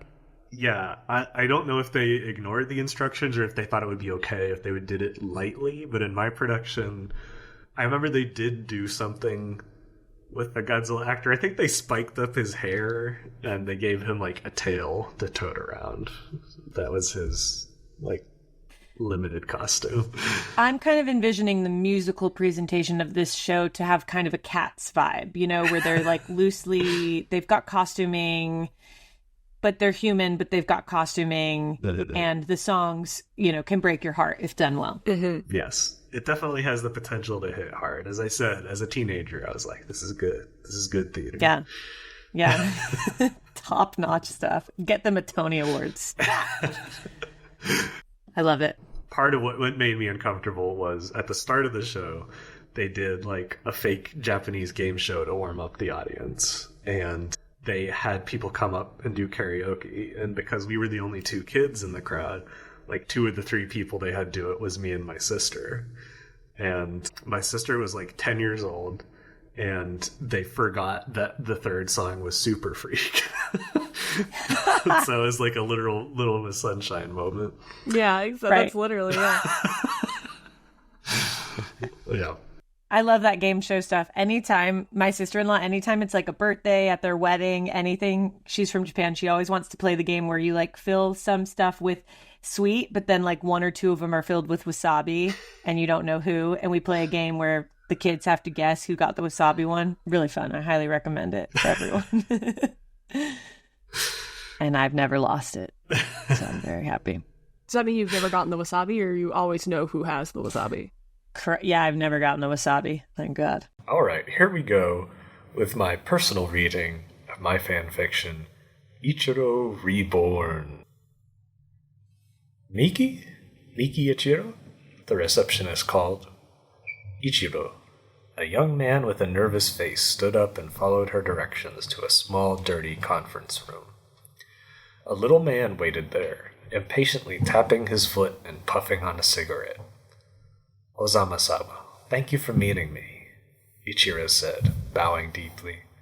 Ozawa looked down his nose at Ichiro like he was a bit of dog turd on the ground. Hurry up and show me your samples, kid, Ozawa scoffed. Ichiro hated this guy's attitude. He was only a junior editor, and maybe 5 years older than Ichiro at the most. But if he wanted to get the job animating at Tokyo Movie Shinsha, he had to play nice. So Ichiro smiled politely and handed over a well-worn file folder filled with drawings. You know, you should show respect for a job if you really want it, Ozawa sighed. He scratched at a tiny coffee stain on the folder for emphasis, then opened it. Your suit, too. It's not really up to snuff. Ichiro burned with humiliation. He knew his hand-me-downs from his father looked baggy, faded, and out of fashion. But what choice did he have? His family didn't have much. Ozawa flipped through the drawings, his expression unchanging. Finally, he set it down on the table and slid it over to Ichiro. Nothing exceptional. I'll let you know, but I wouldn't get your hopes up. Ichiro's heart sank. He'd already been to practically every anime studio in Tokyo. Please, Ozawa-sama, won't you reconsider? He said. Animating has been my obsession for many years. I think if you look at the flow of this sequence... Enough, Ozawa interrupted. You're taking up my time. He waved Ichiro towards the door. After a quiet, bitter moment, Ichiro picked up his folder and made for the exit. How much had changed in 10 years. Back in 1969, Ichiro was the local hero. The adults thought he was a brave little prodigy for foiling the scheme of a couple bank robbers. And the kids loved him for quelling the bully Gabara. But as the years wore on and people forgot, so did Ichiro. He sold his Godzilla toys and posters, and desperately scrimped and saved to buy an ancient pre-war motorcycle. He became timid again, his childlike, adventurous spirit crushed by the weight of adolescence and the struggle to survive. As he rode the train through the city, Ichiro watched the buildings fly by. Feeling nostalgic, he imagined Godzilla crushing towers and setting factories alight with his atomic flame. Maybe I should visit Mom and Dad, he murmured. He could get dinner at the yatai he used to love, the one where the delicious aroma of the grill barely overpowered the greasy smoke of the chimney. But before that, Ichiro had to do something he was dreading. He had to meet his girlfriend Minori and tell her how that interview went. He pushed open his apartment door,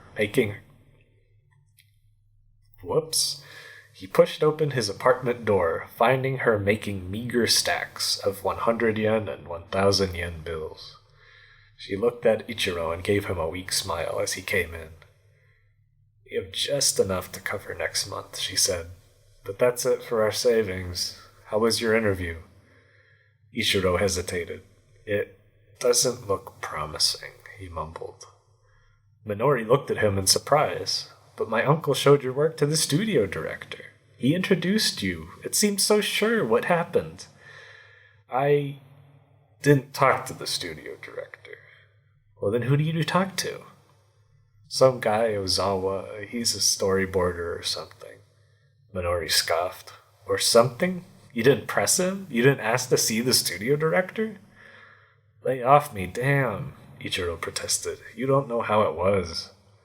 Minori shook her head and began gathering up the bills into a rusty cash box.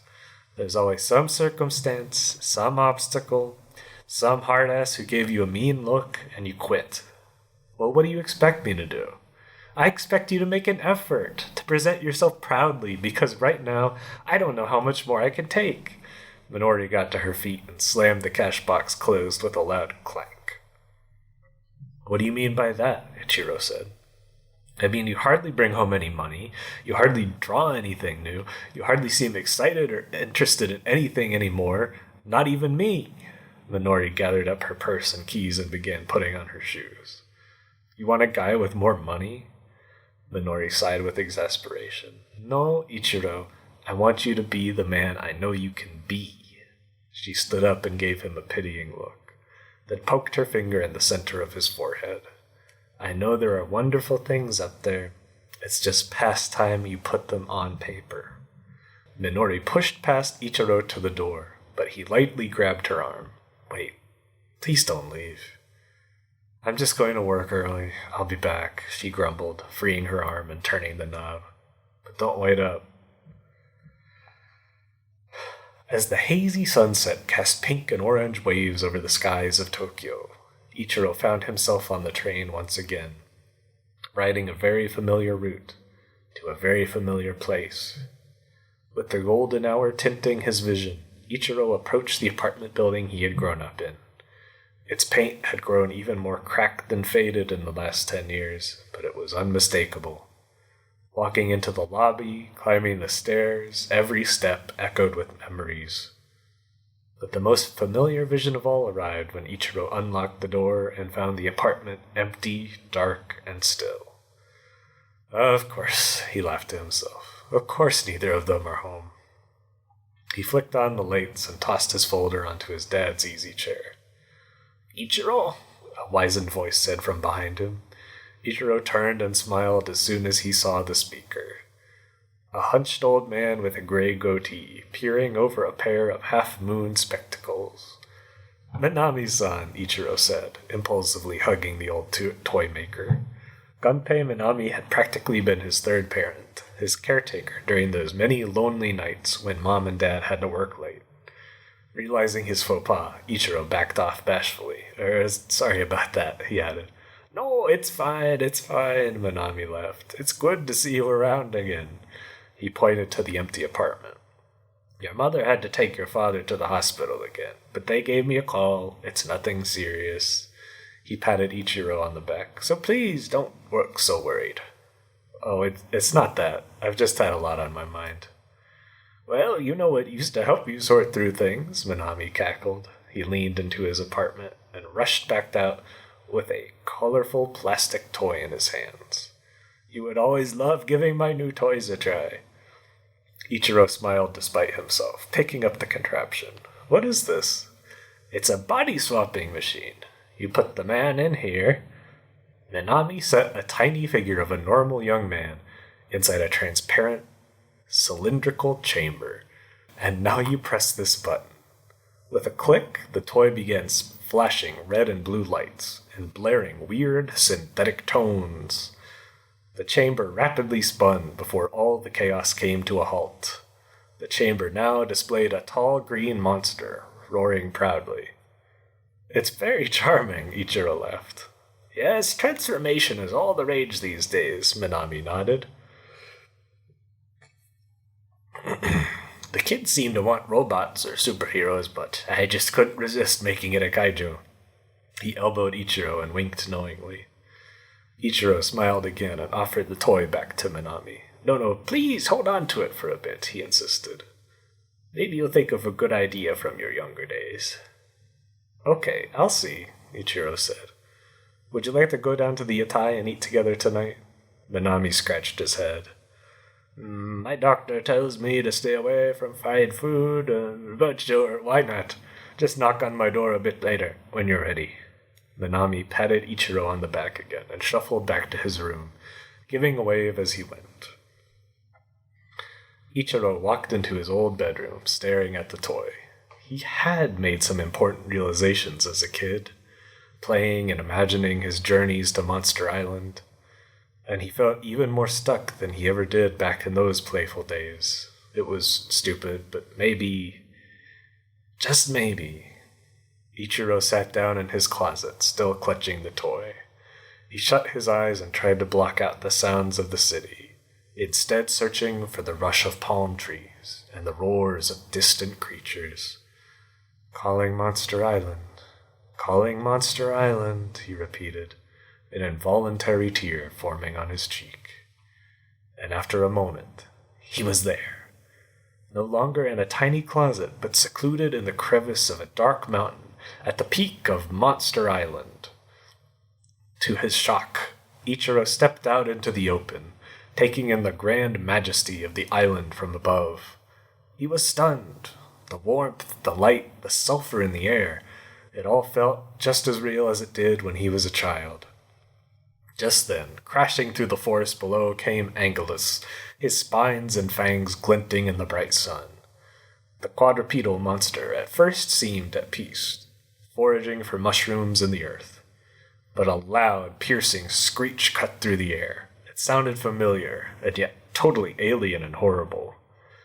Angelus pricked up his ears and recoiled at the sound, but it was too late to flee.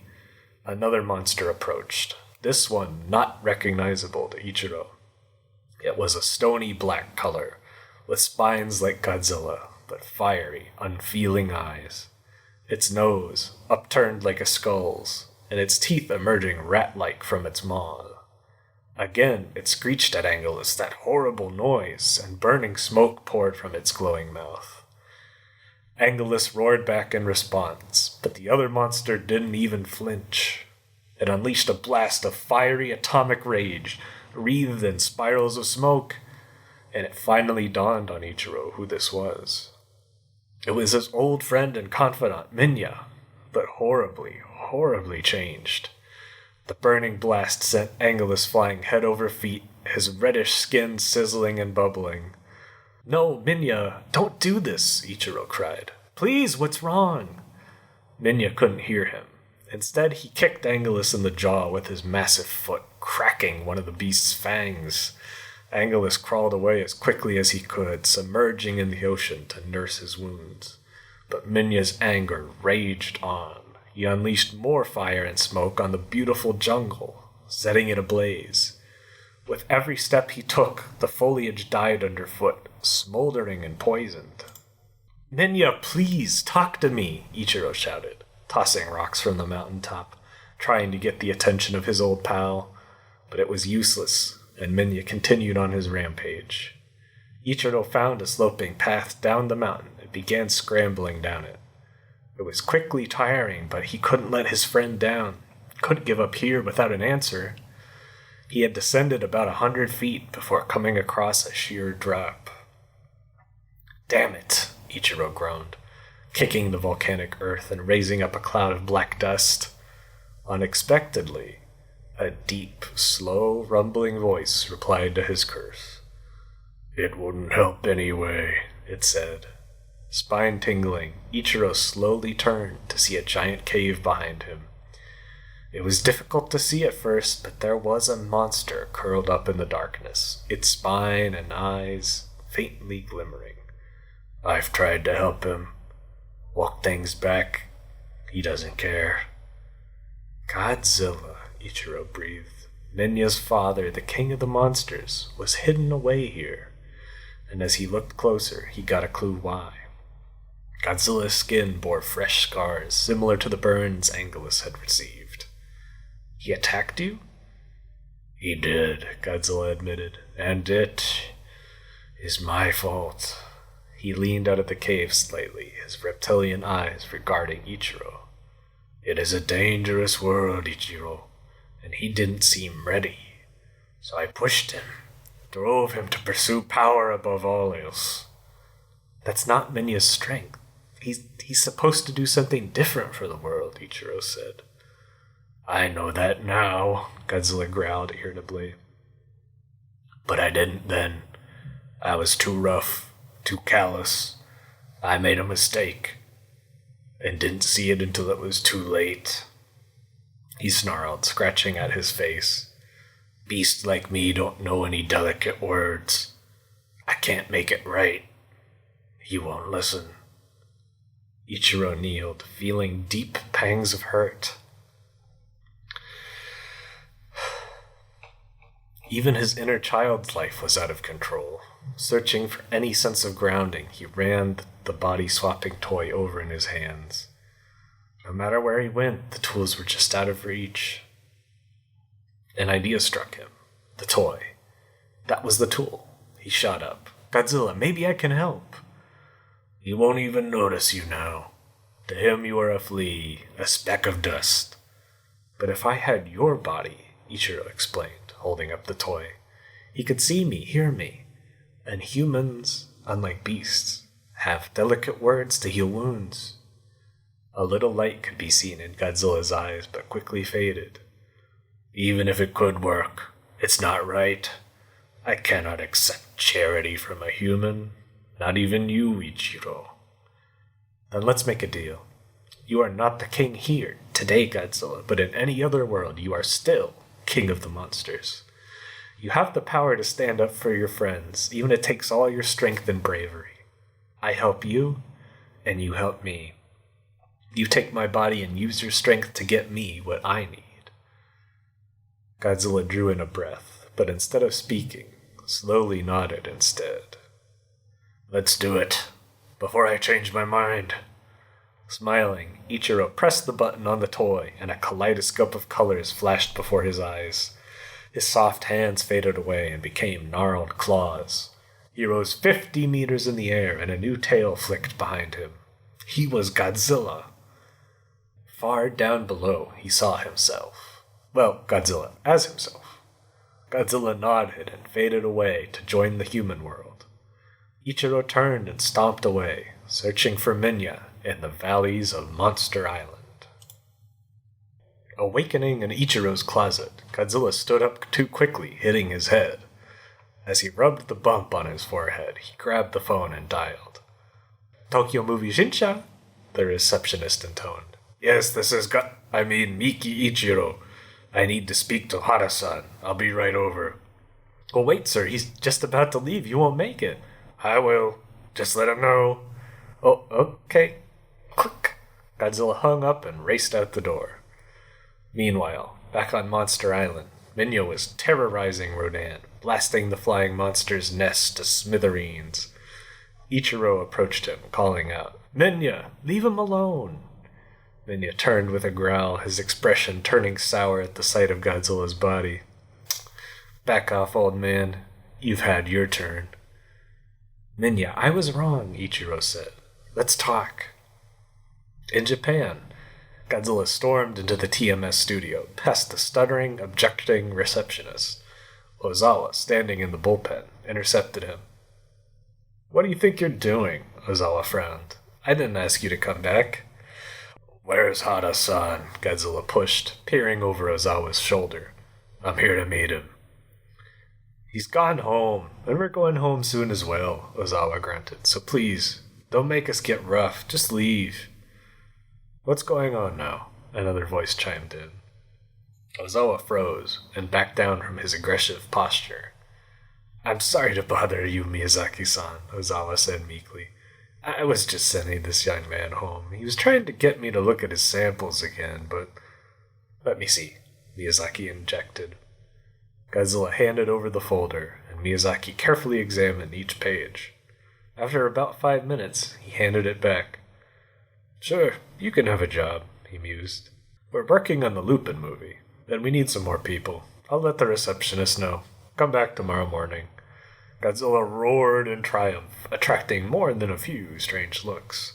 Sorry, just had to clear my throat. On Monster Island, Minya unleashed a blast of fiery, radioactive energy. Ichiro swerved to direct the energy into his new body's towering spines, absorbing it. Just hear me out, Ichiro insisted. You've said all you need to say, Minya retorted, narrowly missing with another atomic blast. No, I haven't. Not even close, Ichiro continued. This whole thing is my fault, and I need to take responsibility. Then he hesitated. I'm not falling for that, he screeched, swinging his club-like tail at Ichiro. Ichiro grunted, taking a powerful blow to Godzilla's meaty thigh. I was wrong. There's more than one way to bring greatness to Monster Island. There's kindness, companionship, cooperation, cleverness, all things you embodied perfectly well without my interference. Minya froze, his shadowy form beginning to fade back to a soft gray. In Japan, Godzilla swung into a payphone booth, nearly ripping the door off on his way in. He dialed, then put the phone to his ear. Ichiro Miki for Minori Fukuda, he rumbled. After a moment, he heard a woman's voice. Ichiro, why are you calling? I know you're at work. I'm sorry. Let's go eat food tomorrow night. But I got the job. We'll celebrate. All Godzilla heard was silence for a moment. Is this device broken? No, Minori blurted. I'm very proud of you. I have to go, but I can't wait to see you. Ichiro, in Godzilla's body, approached Minya, arms outstretched. You are my son, and I love you no matter what kind of monster you are. Minya's glowing eyes flickered, then turned back to their normal watery black. He embraced Ichiro, burying his face in his shoulder. I love you too, Dad, he sighed. As they hugged, several monsters emerged from hiding, crowing their approval and happiness at the peace arriving on the island. Finally, Godzilla arrived in Ichiro's body, looking upon the scene with relief and happiness. His gaze connected with Ichiro, and their bodies began to switch back. In that moment of temporary psychic connection, the two thanked each other without words. Through emotions and pictures, they shared what they had learned and their hope for a stronger future. And then Ichiro awoke sitting in his closet. His back ached, his thighs were numb. It used to be easier to fit down there, he chuckled to himself. Getting steady on his feet, he walked over to Minami's apartment and knocked on the door. At 1 a.m., Minori finally got home, exhausted. She tossed down her purse and went to the fridge to get a beer. To her surprise, she found a drawing on the door. She recognized Ichiro's style, but this one was new, still freshly inked. It was a beautiful, detailed portrait of Ichiro and Minori, embracing, with a tiny note scrawled on the bottom. The future is worth fighting for with you by my side. I love you. Minori couldn't hold back either her wide grin or her warm tears. The end. So, jumping into the first story, this is Ichiro Reborn, which I believe Ryan wrote, right? What I will say is, it's good. It's very good. And it, as Joanna would say, it is tender. I thought that it feels like a really grown-up story. I think it's a natural extension of the Ichiro story from Godzilla's Revenge.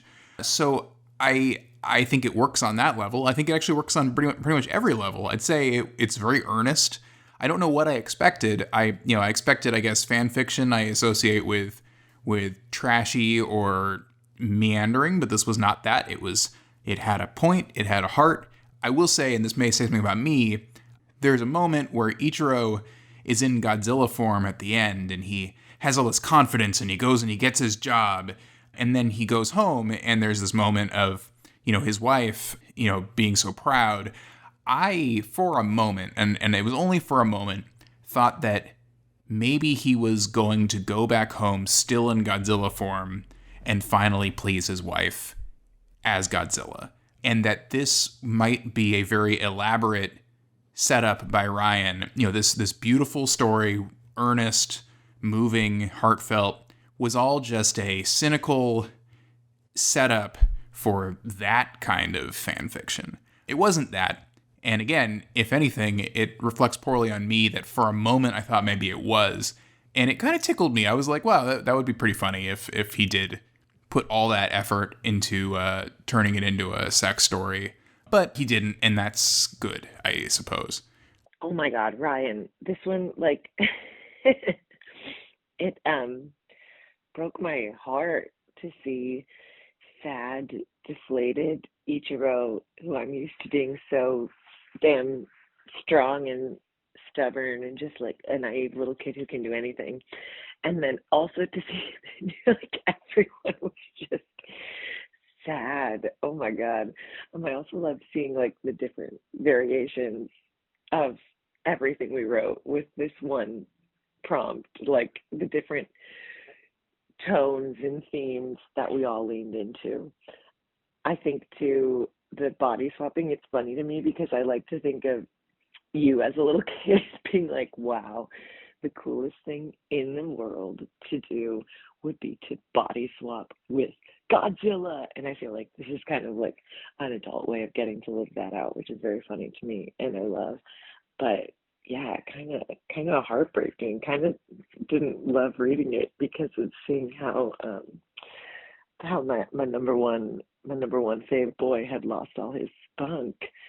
But I'm glad to see that he got it back at the end, and that all is well. And also just loved seeing this Godzilla dad who's just like sitting in a cave, really thinking to himself, "Wow, how did I mess up as a parent? Where did I go wrong?" The humanization of Godzilla and that is very funny to me. And yeah, thank God it had a happy ending, man. Because when I first started that, I went, "Oh no, this better not be a bummer." One other piece too, I don't know if I'm dumb or just wasn't catching on fully to the notion of body swapping, since it's a concept I've seen before, but it's not regularly in my repertoire. But when it was like Godzilla's back and he called up the animation studio and he showed up with his portfolio in his hand, I was envisioning Godzilla as like, I was for some reason thinking that maybe Ichiro, but in the body of Godzilla, had also gone back to normal life and was like, "Oh, I know how I'll get that job. I'll show up as this mega monster and force them to give it to me." I thought he was like banging down the door in a quite literal way with his Godzilla size. But then I caught on to, again, the concept of body swapping and understood what was happening. But that was also just a funny visual in my brain to envision Godzilla being like, "Let me show you my artwork and my portfolio, God damn it." Yeah, very fun. But again, understand now what, in fact, body swapping is. Okay, so first of all, I gotta say, I am disappointed in myself for how disappointed I was that we did not get a scene between Godzilla in Ichiro's body and Nori. Not saying, obviously with body switching there are issues of consent and everything, but I'm talking about, like Freaky Friday trying to avoid sort of, any sort of contact, but still trying to play it off as if you are the real person. I love that shit. So I'm disappointed in myself for being disappointed that it's not there. But I mean, I loved it. There's nothing better than what does he say? Because this is Miki Ichiro. Just classic. It's like, oh, I totally forgot.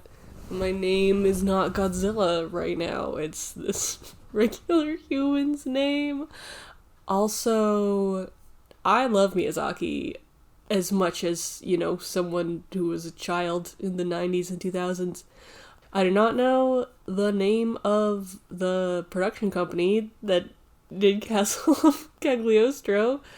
Yeah, it's Tokyo Movie Shinsha. So when Miyazaki's song comes out, that was beautiful. It felt really great. I'm very curious to know which sequences Ichiro boarded for that movie. I'll have to rewatch it and take my guess and post some fan theories. Oh, I also love the sort of ambiguous ending of, did that actually all happen? And he did get the job through Godzilla? Or it was all his imagination and then now he feels more confident? I think he really left it ambiguous, which is nice. I liked it because he's like imagining this like two plot lines of like Godzilla going to the job interview and him staying and talking to Minya. Ugh, it was beautiful. It was gorgeous. Let's go eat food tomorrow night is a great thing for Godzilla to say, pretending to be a person. Also, like, understanding everything about the human world. Like getting to the job interview and, like, using the phone, but then saying, "Is this device broken?" I found very funny. I love a classic guy who doesn't know how normal things work. I'd personally ask for, if you were to expand this, I'd ask for some more Godzilla in Ichiro's body, trying to interact with his parents, with the neighbor, with Minori, obviously, keeping it, Freaky Friday, PG. But yeah, I love that. You gotta hold back, but you also gotta make it convincing. Anyway, thank you for the treat, Ryan. I read it in your voice, and I am really pumped to rewatch Castle of Cagliostro now. Okay, I think that's all my thoughts, so excellent work. Excellent. I don't know who any of these... I know who Rodan is. I didn't know who the other friend was. But I liked that it showed, a deep knowledge for the lore from you that was not important to understanding the story, but, still showed off how much of a real fan you are and how much of a fake fan I am. So thank you for that. 10 out of 10. Excellent work. All right, Joe. It's time. It's time. You got to read yours. I'll read it. I think that mine's a little more... Well, we'll just read it. But are either of you familiar with Gilmore Girls? Yes, my sister would watch it, so I have some idea. I know about Rory and Lorelai. I'd say this is maybe a little more of like a Gilmore Girls loose spec script with Godzilla in there, maybe than Godzilla fan fiction. Godzilla visits Stars Hollow. All right, let's see. So we'll just go for it. And again, we've only got the first scene written out. Title of ep: a big old dragon lizard at the Dragonfly Inn, also known as a very Godzilla Thanksgiving or Godzilla's 70th birthday party. It's a busy day at the Dragonfly Inn as Lorelai and Suki are prepping for their favorite time of year, the holidays. Suki has laid out the most elaborate spread you've ever seen: caviar-topped deviled eggs, mushroom toast with délices de Bourgogne, smoked turkey with cranberry chutney and fennel, rustic bread stuffing with Swiss chard and chestnuts. Anyway, so I'm getting distracted. Yeah. Suki, what in the world? Lorelai exclaims. Thanksgiving is still a month away. Try a caviar egg. We don't need them. Try it. Suki shoves a caviar egg in Lorelai's mouth. Oh my God. Oh my, Suki giggles. I know, right? Who knew little fish eggs on top of another egg would be so good? I'll make more, she runs. No, Suki, just remember Thanksgiving is still a month away. You bet. Lorelai shakes her head and laughs, steals another caviar egg. Then suddenly, out of the corner of her eye, she notices a little boy peering in the window at her. She turns and gives him a little wave. He disappears. She waits. He slowly peeks his head back in. She waves again. Unsure what to do, he cautiously raises his hand and gives a single wave. She grabs a cookie off the countertop. Do you want a cookie? The little boy nods vigorously and runs to the front of the Dragonfly Inn, nearly tripping on the stairs in all his excitement. Lorelai meets him in the lobby. Hi! He grabs the cookie, jumps on the couch, and begins furiously eating. Oh, okay. Make yourself at home. He's not paying attention to her. Let me just take your backpack here, and would you like a glass of milk? He stares at her silently, nods vigorously. Lorelai goes to get the milk. The boy wipes the crumbs off his shirt. Ooh, just kidding. Found a big crumb he dropped. He picks it up off the floor and eats it. He looks around. Floral wallpaper really is not his thing. He wonders if this nice cookie lady can help him. He has to save... She walks back in the room with the milk and sets it down in front of him. He takes it, chugs it, burps, and wipes his milk mustache with his sleeve. They stare at each other in silence. Well, I'm Lorelai. Very nice to meet you. She reaches out her hand. He shakes it. What's your name? Ichiro. Well, it's lovely to meet you, Ichiro. And what are you doing in Stars Hollow? Saving Godzilla. Wow. Godzilla. Here I was thinking that guy only stuck to big cities. Is he here in Stars Hollow? Yes. Well, you'll have to introduce me. Did he bring Matthew with him? I want to tell him an idea I've got to reboot Singing in the Rain as an HBO miniseries set in... This lady sure does talk a lot. Ichiro doesn't have time for this. He has to save Godzilla. Come on. He grabs her hand and pulls her out the door. Oh, Suki, I'll be right back. I'm going to go meet Godzilla. Oh, fun. Is that the big ape guy? Tell him I love Jack Black. Ichiro pulls Lorelai out of the dragonfly, across the lawn, and into the forest. Oh, could we maybe slow down? I didn't dress for off-roading today. Ouch, damn it. Oops, sorry, kid. Didn't mean to swear in front of you. Don't tell your mom. Okay, can we slow down? Maybe could we walk or just stop for a second? Holy motherfucker. He pulls her into a clearing, and there, sleeping quietly, snoring lightly, the size of 27 dragonfly ends combined, at least, is Godzilla. Oh, Taylor is not gonna like this. She stares at Godzilla in awe. Is he a good guy or a bad guy? I could never really tell. He's a good guy, stupid. We have to save him. Oh, well, that's good. And, how long has he been here? 5 days. We were up in space and then Mechagodzilla knocked him out and he landed here and he's hurt and I don't know how to save him and I can't wake him up and you were in, space? Ichiro looks at Lorelai like she's an idiot. Yes.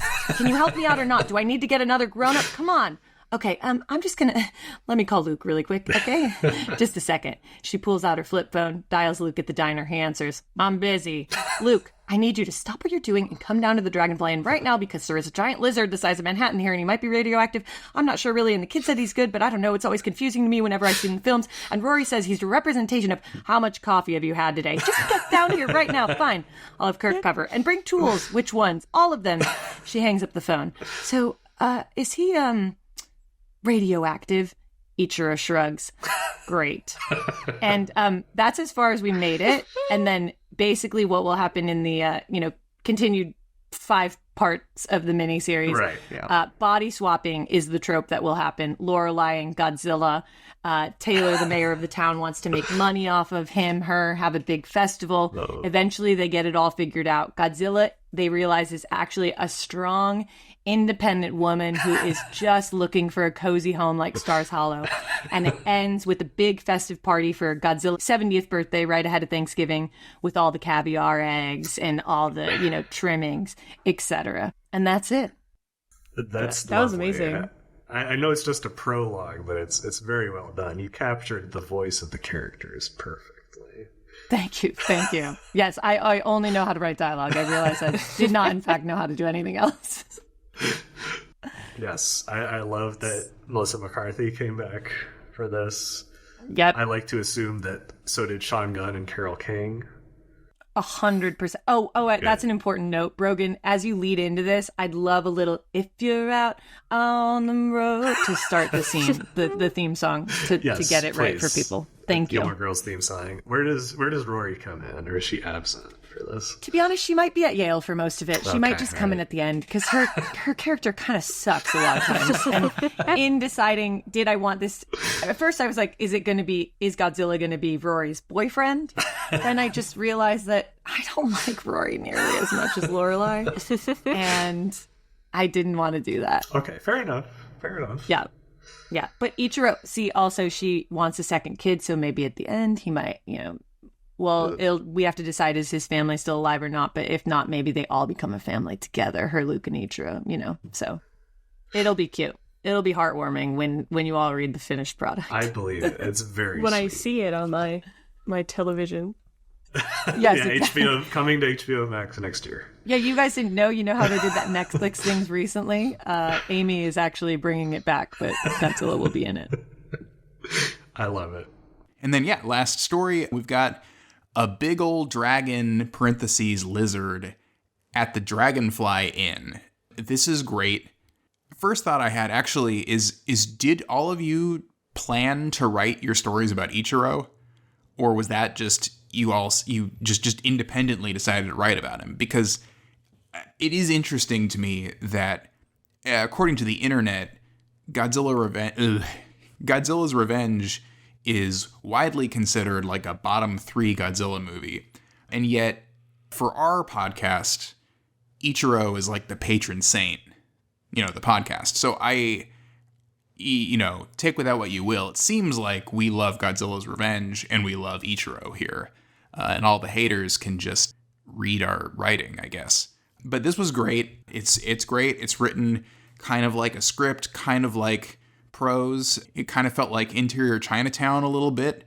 I really enjoyed it, and I laughed very hard audibly. At the bottom, Joanna wrote just some bullet points of where the story would go. And she wrote, "The town learns that Godzilla is actually a strong, independent woman just looking for a cozy home like Stars Hollow." And I've never even seen Gilmore Girls, so I don't even know what that means, and it made me laugh. So if someone, I'm assuming, you're a fan of Godzilla, you're a fan of Gilmore Girls, you're gonna want. This is like double fan fiction. This is the best thing you've probably ever read, and it's certainly one of the best things I've ever read. But I do have to say, Ryan, what a fucking silly exercise, and so silly and fun and weird to do. So thanks for, forcing this upon us. Of course. I enjoyed it very much too. It was great. So thank you so much for being here, Jess. It was thank you for having me. Thank you. I think I demanded I'd be included in this episode every other time that I've been on the podcast. So yes. Thanks for remembering. Yes. It had to happen. And do you have anything to plug for the audience? Sure. You can follow me on Twitter at Jess Morse, Chess like the game, Morse like the code, and I'm a comedy TV writer, so hire me for that if you liked my fan fiction. That is the pinnacle of my writing ability. So, and buy bad fan fiction. I got teary-eyed. I laughed and I got teary-eyed, so that's really all I need out of my TV shows. Yes. Excellent. I could tell you were nervous just by how much preamble you gave your story before you read it. Don't worry, she can write better than that. Yeah, this is gonna nail it. Yeah, badfan.club if you want to purchase Bad Fan Fiction, the book or the audiobook. Highly encourage it. Next episode, I know I said this before, probably going to be the Monarch TV show.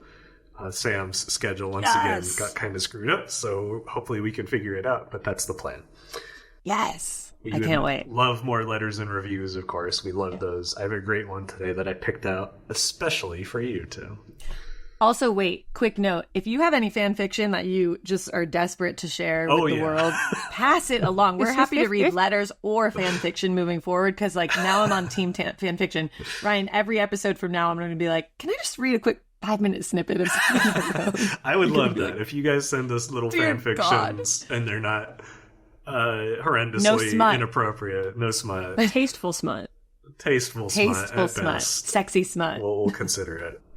But okay, here's the letter of the day from Rick C. I must confess that this podcast has become my near daily injection of comfort food. I am an English professor forced into early retirement by non-life-threatening health issues, which I'm sorry to hear, of course. Yeah. I suddenly find myself with lots of leisure time, like lots. I've listened to every single episode and minisode more times than I care to admit. I'll just say I've exceeded Joanna's recommended number of per episode listens. A number I'm sure she doesn't remember, in parentheses. And do you? I don't. No idea. Was it? I don't either. 2? 7? I don't know. No, I'm kidding. Until now, I've always hated guest hosts on podcasts. I've seen the practice as a misunderstanding by show creators of what the show should be. But Godzilla is a shining exception, an exemplar of what is possible. So many distinct and multifaceted voices. I suggest more Jess Morse. Wow!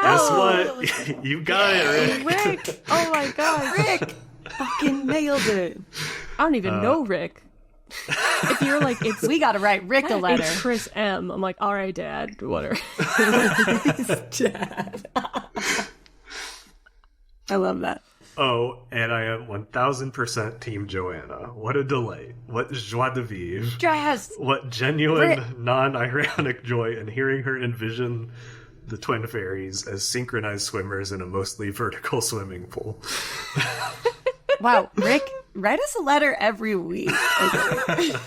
Okay. Just keep them coming. Now, this part I don't fully understand, but maybe you will, Joanna. I feel it is incumbent upon her to start a second podcast, one of her very own, dedicated unflinchingly to explicating that seminal and beloved classic, Happily Ever After, parentheses, in the Philippines. Wait, okay, Happily Ever After, that's my favorite childhood film. That's a spoof off of Snow White. Rick, I can do a mini-sode on that easily.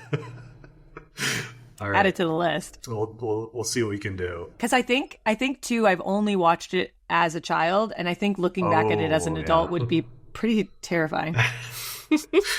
To finish the letter, it is her destiny. Finally, I am curious about your stance vis-a-vis the question whispered for many, many generations now in the darkest corners of Godzilla fandom, which he calls the Citadel here. What the hell is a gravity beam? That's what King Ghidorah's beams are called, technically. I've always just been like, I just skip past that question. I'm like, nope, they're lightning.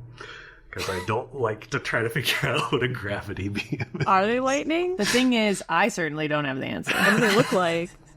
They look like lightning. Okay. Well, that's probably like a gravity yellow, beam. wavy, crackly beams. I mean, not having seen any films with Ghidorah, just speculating here, I'd imagine a gravity beam would, increase the relative gravity for the target. So it like smashes down to the ground, similar to the Pokemon move, gravity.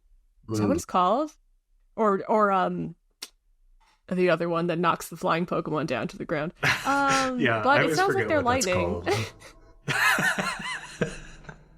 This is what I imagine the writer's room of any Godzilla project is like. They're like, yeah, so it's, right, probably. It's lightning, right? Do we know what the exact Japanese word for it is? Is it gravity? That's a great question. Or is that just an I'm going to English look that up translation? Right now. It's like lightning is not even subject to gravity. It does not have mass. No.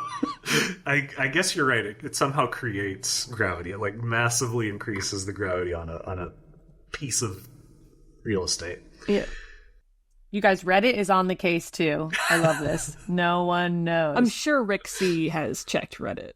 Yeah, he's probably looked everywhere. We'll never know until we ask Eiji Tsuburaya. This says he can manipulate gravity with them. All right, anyways. I digress. Thank you so much, Rick. What a lovely Thank you, letter. Rick. Yeah. I like that I was included. And thanks for listening to us. We really appreciate it. Rick, check out the live show if you haven't yet, and everyone, because I do think it's a silly grand time for anyone who's a fan of the show. Yes, absolutely. I was just going to say, if you haven't seen the live show, if you've been holding off, come on, buy it. It's the video's online doing? right now. Yeah. Everybody who's seen it has loved it. We also still have merch left, so if you want a t-shirt or a poster, act now. And if you do watch it and you have a favorite part of it, please let us know, because I'm curious to see what's resonating most with people. I really want to know too. The only thing I've heard thus far is the drag number, which of course, obviously. But Ryan, don't give away the secret. I didn't say exactly what it was. Right. Little teaser. Yeah. Little teaser. So yes, and if you can't afford that, I get it. But what you can do is share us with your friends and family, acquaintances, give us reviews and ratings. All of that is very important too. So, in the meantime, keep spreading the word of Godzilla. Godzillavangelists, a Geek Stew Network podcast, is brought to you by me, Ryan Sargent, and my friends Joanna Brodecki and Sam Schlenker. This episode was edited by Brogan Malloy. All our incredible music is composed by Robert Mai, and our wonderful artwork is drawn by Cassidy Stone. Special thanks to our families, friends, and the wonderful artists who made the movies we talked about today. Godzillavangelists is a satirical, critical work not affiliated or endorsed by Toho, Legendary Pictures, or anyone behind the Godzilla series. Visit our website at godzillavangelists.com. We're also on Twitter at GodzillaCast and Instagram at GodzillaVangelists. If you prefer to listen to us online, we have a YouTube channel. Thank you so much for listening, and we hope you join us next time. In the meantime, keep spreading the word of Godzilla.